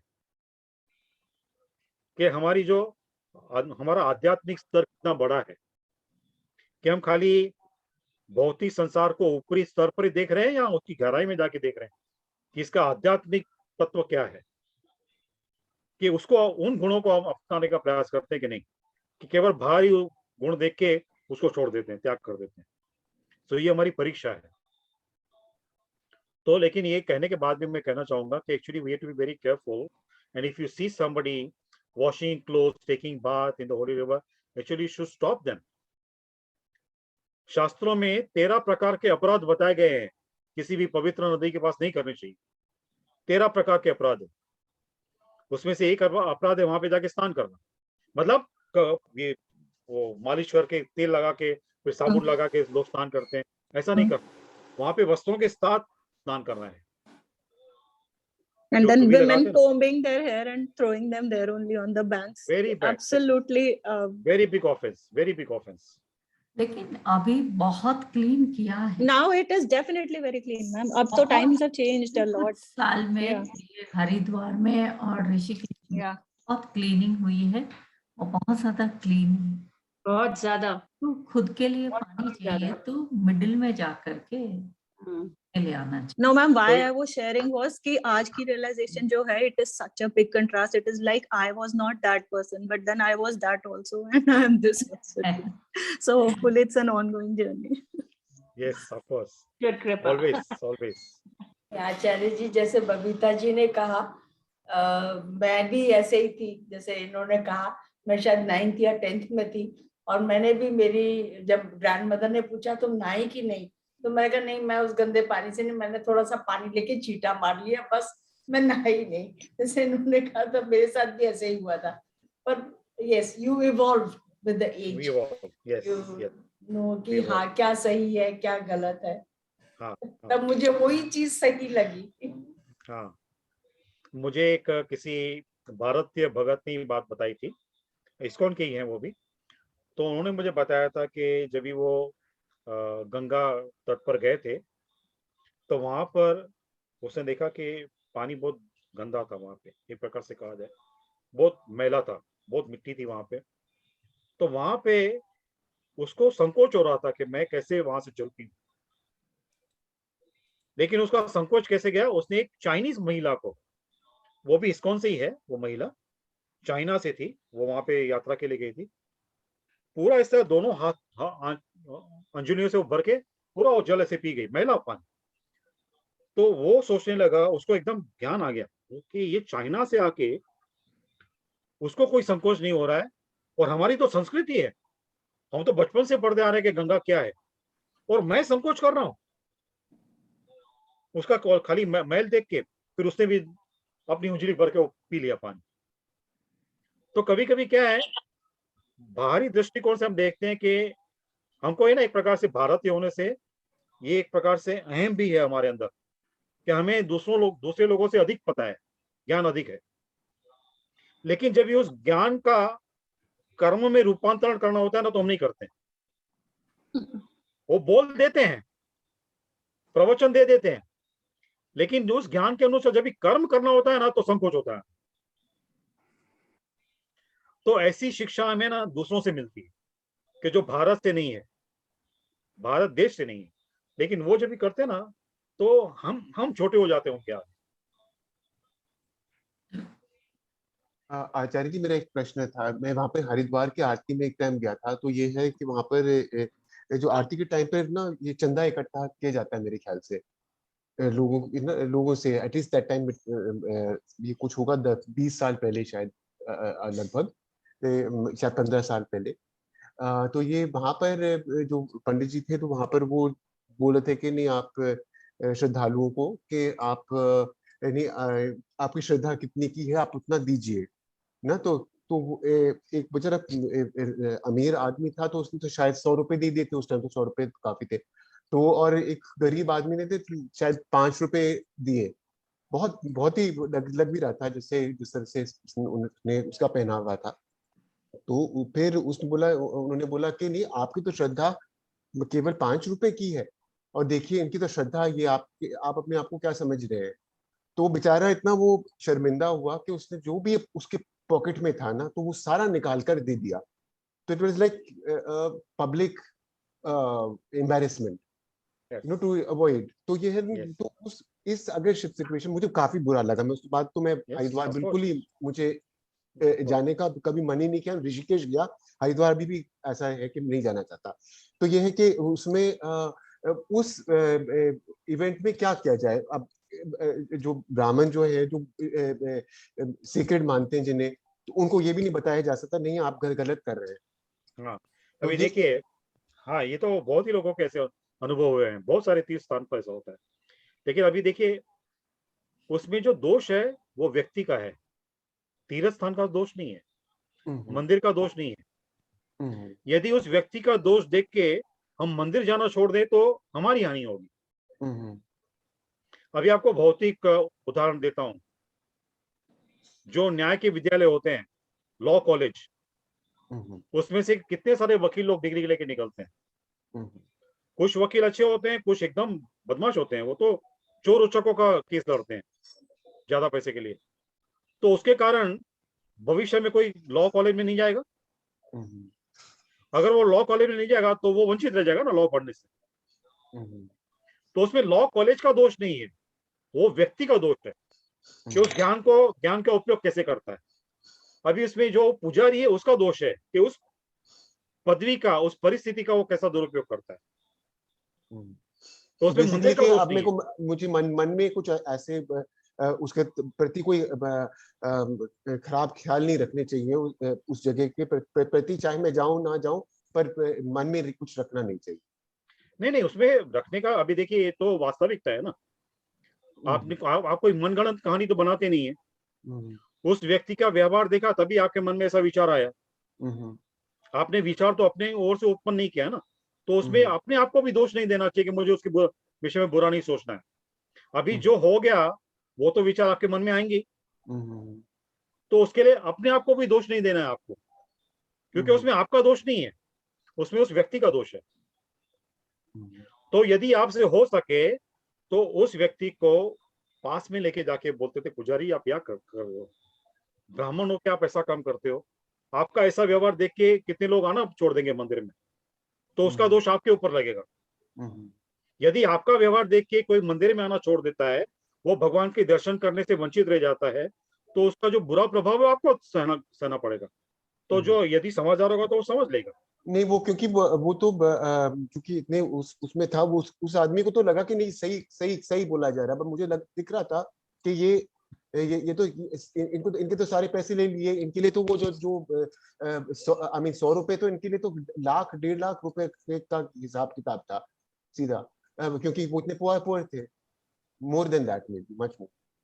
हाँ, तो Can I इसमें just add something, if I may? yeah. Yes. Hare Krishna, sorry to interrupt.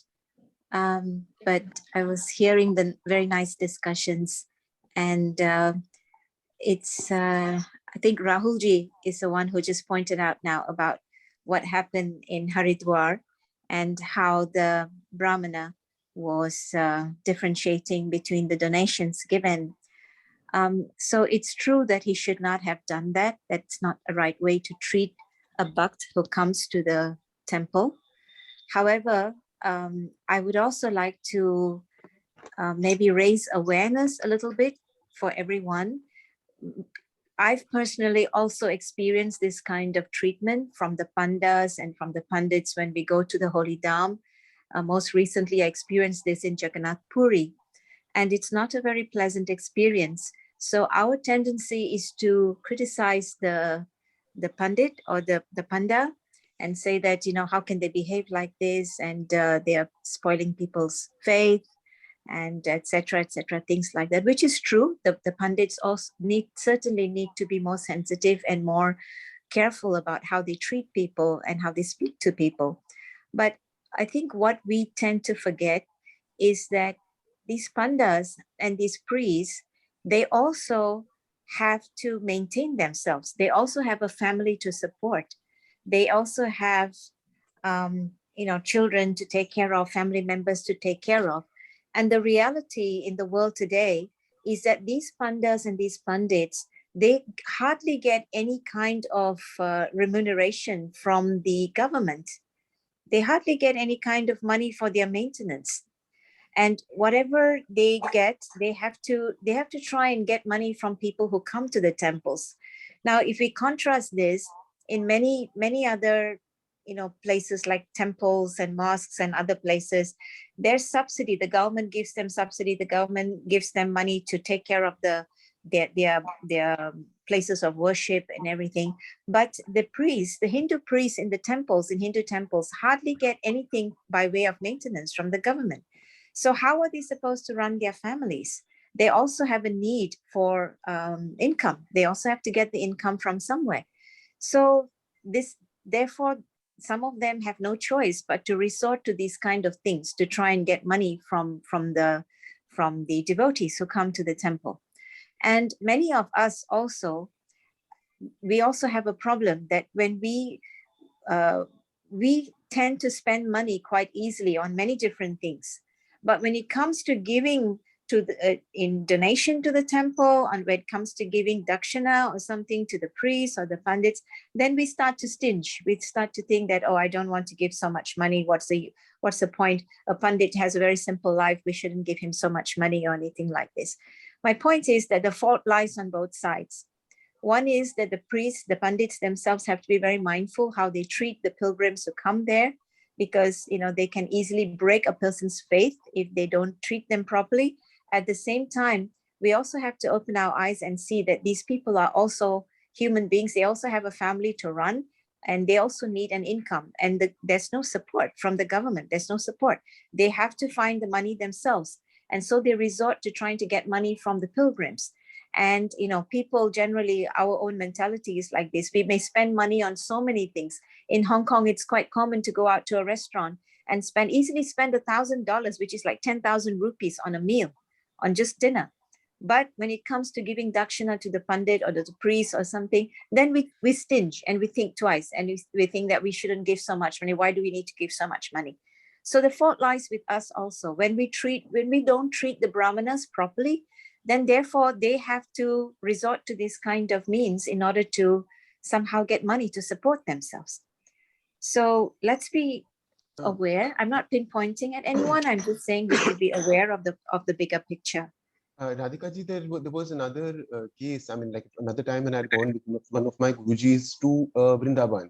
So there, I mean, they have this, you know, like in the Banki Bihari temple, if I'm not mistaken. So they, you know, like first they have, you know, they show the god for a while, and then they just Yes. put it back. It's like it's Yes. supposed to be not unconcealed for a while. Unveiled for some. So Yes. anyway, they have if you pay so much more, then you Yes. come closer, then you get a closer darshan. And Yes. there's a gradation, like, so if you the more money that you give, it's again, it gives a thing of a hierarchy. You're already putting that thing that a richer person is closer to God.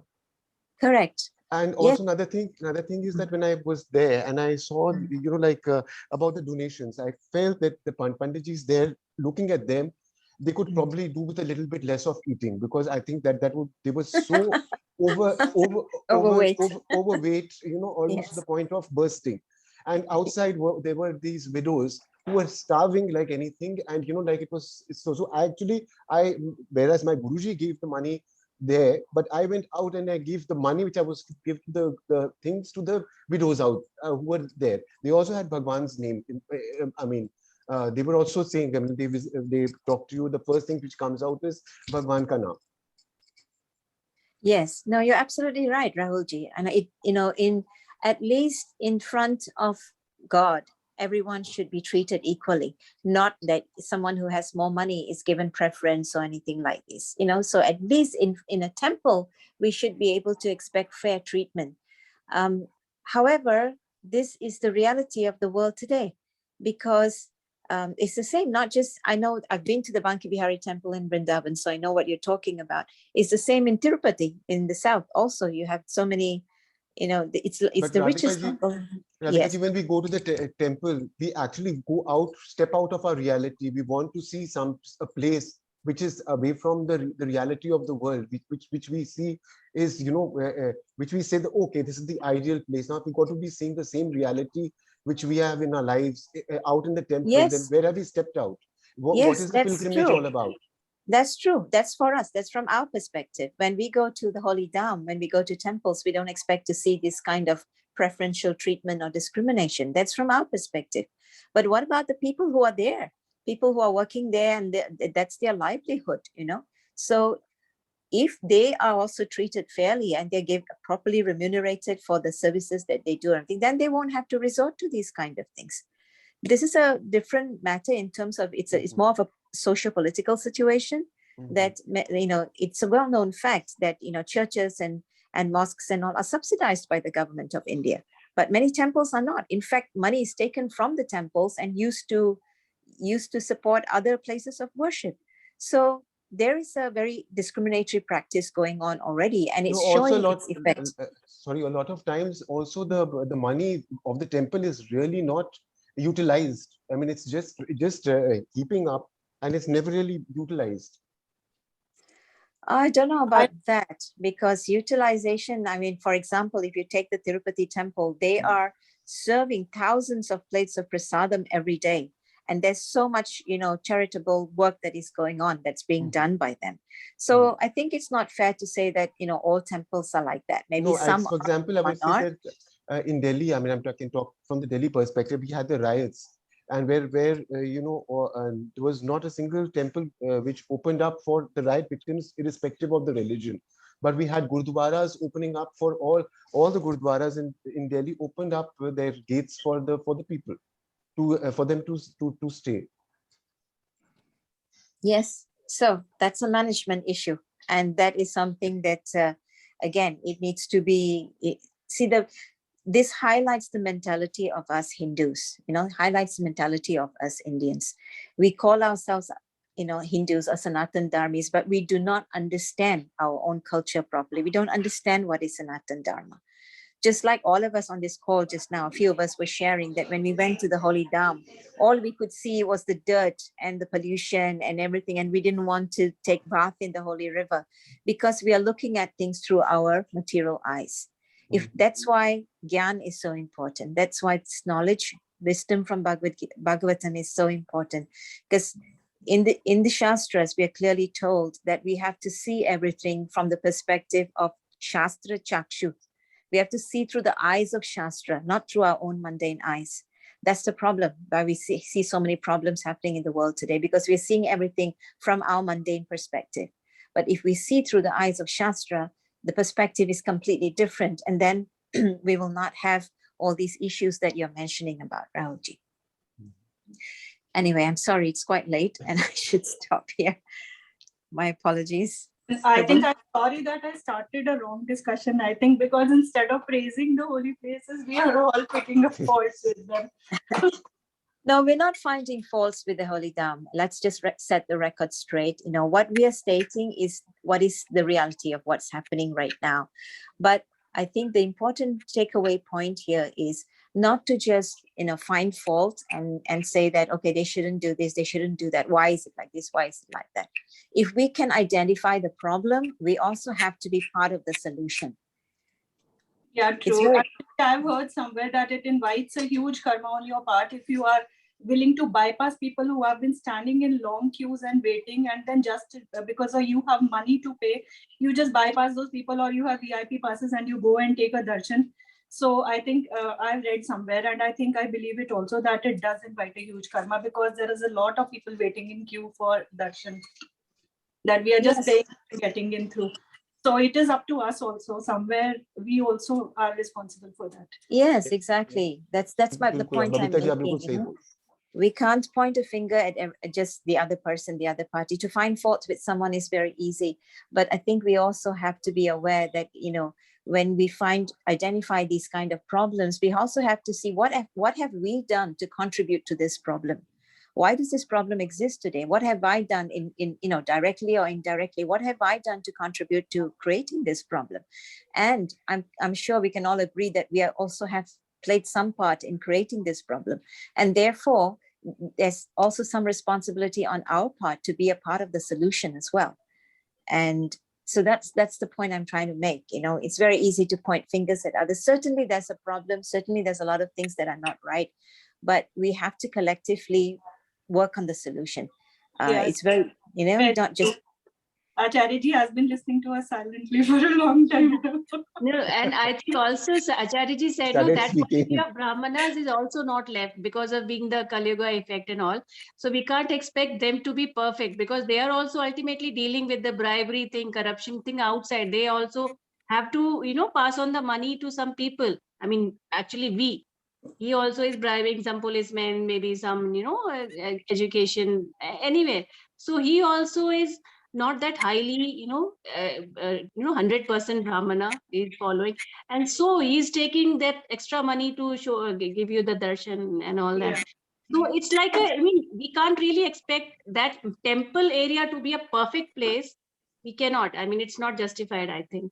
So it's very like somewhere our scriptures also say that agar aapko Vrindavan mein jaake galiyon mein gandagi dikhti hai, so that means if that is the thing that you see, that means aap abhi patra nahi hai wahan pe jaane ke. You know, you are not actually seeking the true essence that why you should be coming there.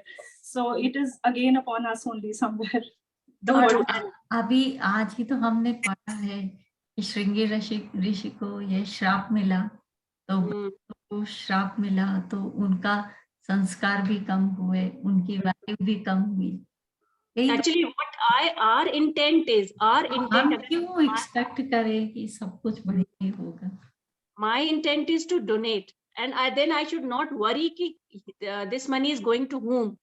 I have intention to donate it, and that's all. I think, according to me, I should not be looking on to it कि where this money is going. ये याचना जी इससे भी थोड़ा आगे बढ़े ना, तो ये आता है कि हम होते ही कौन है जी. Actually वही आगे चला गया. बिल्कुल हटा दो, कर्तापन नहीं होना. जी, absolutely. बहुत संक्षेप में याचना जी ने तो बात कही, उस पे मैं बोलना चाहूंगा उस विषय पर, क्योंकि भगवत गीता में भगवान कृष्ण जब भी अर्जुन को बताते हैं कि दान जब भी किया जाता है, तो दान भी 3 प्रकार का होता है. सात्विक दान, राजसिक दान और तामसिक दान. तो सात्विक दान कौन सा होता है कि हमें पता होता है कि हम दान किसको दे रहे हैं, वो व्यक्ति दान लेने योग्य है कि नहीं, और हमारा संकल्प भी दृढ़ है कि हमें दान देना है उस व्यक्ति को या उस संस्था को या उस मंदिर को, जो भी हो, वो हमारा संकल्प भी दृढ़ है. और जो हम दान, जो पदार्थ देते हैं, वो दान देने वाला जो दान देने की जो पदार्थ है वो भी शुद्ध है। तो जब भी तीनों स्तर पर शुद्धि होती है तो वो सात्विक दान होता है। राजसिक दान जो होता है जिसमें अहम भाव होता है कि मैं करता हूं, मेरा नाम होना चाहिए, मेरी व्याख्या होनी चाहिए, मेरे गुणगान होनी चाहिए, तो वो जो मन में भावना होती है वो भावना को रख के जो दान दिया जाता है वो राजसी दान है। और तामसी दान कौन सा है? जो दान लेने वाला व्यक्ति है वो योग्य नहीं है दान लेने के। जो पदार्थ दिया जाता है दान देने के लिए वो पदार्थ भी शुद्ध नहीं है और हमारी मन की वृत्ति भी शुद्ध नहीं है। हम एकदम खींच खा के क्रोधित होकर दान देते हैं क्योंकि घर वाले कहते हैं दान लेना, चलो दे दो। तो इसमें जो सात्विक दान होता है ना वो उसका फल अच्छा मिलता है। तो भगवान कृष्ण कहते हैं कि वो सात्विक दान देना चाहिए क्योंकि दान भी ज्ञान के अनुसार देना चाहिए। We should become aware who are we giving to, who is the person, whether the person deserves it, qualified person or not. जैसे मैंने पहले भी एक सेशन में बताया था कि योग्य पात्र को दिया हुआ दान और योग्य पात्र को दिया हुआ दान कभी व्यर्थ नहीं जाता है, कभी व्यर्थ नहीं जाता है। तो यहाँ पे आज हम विराम देंगे।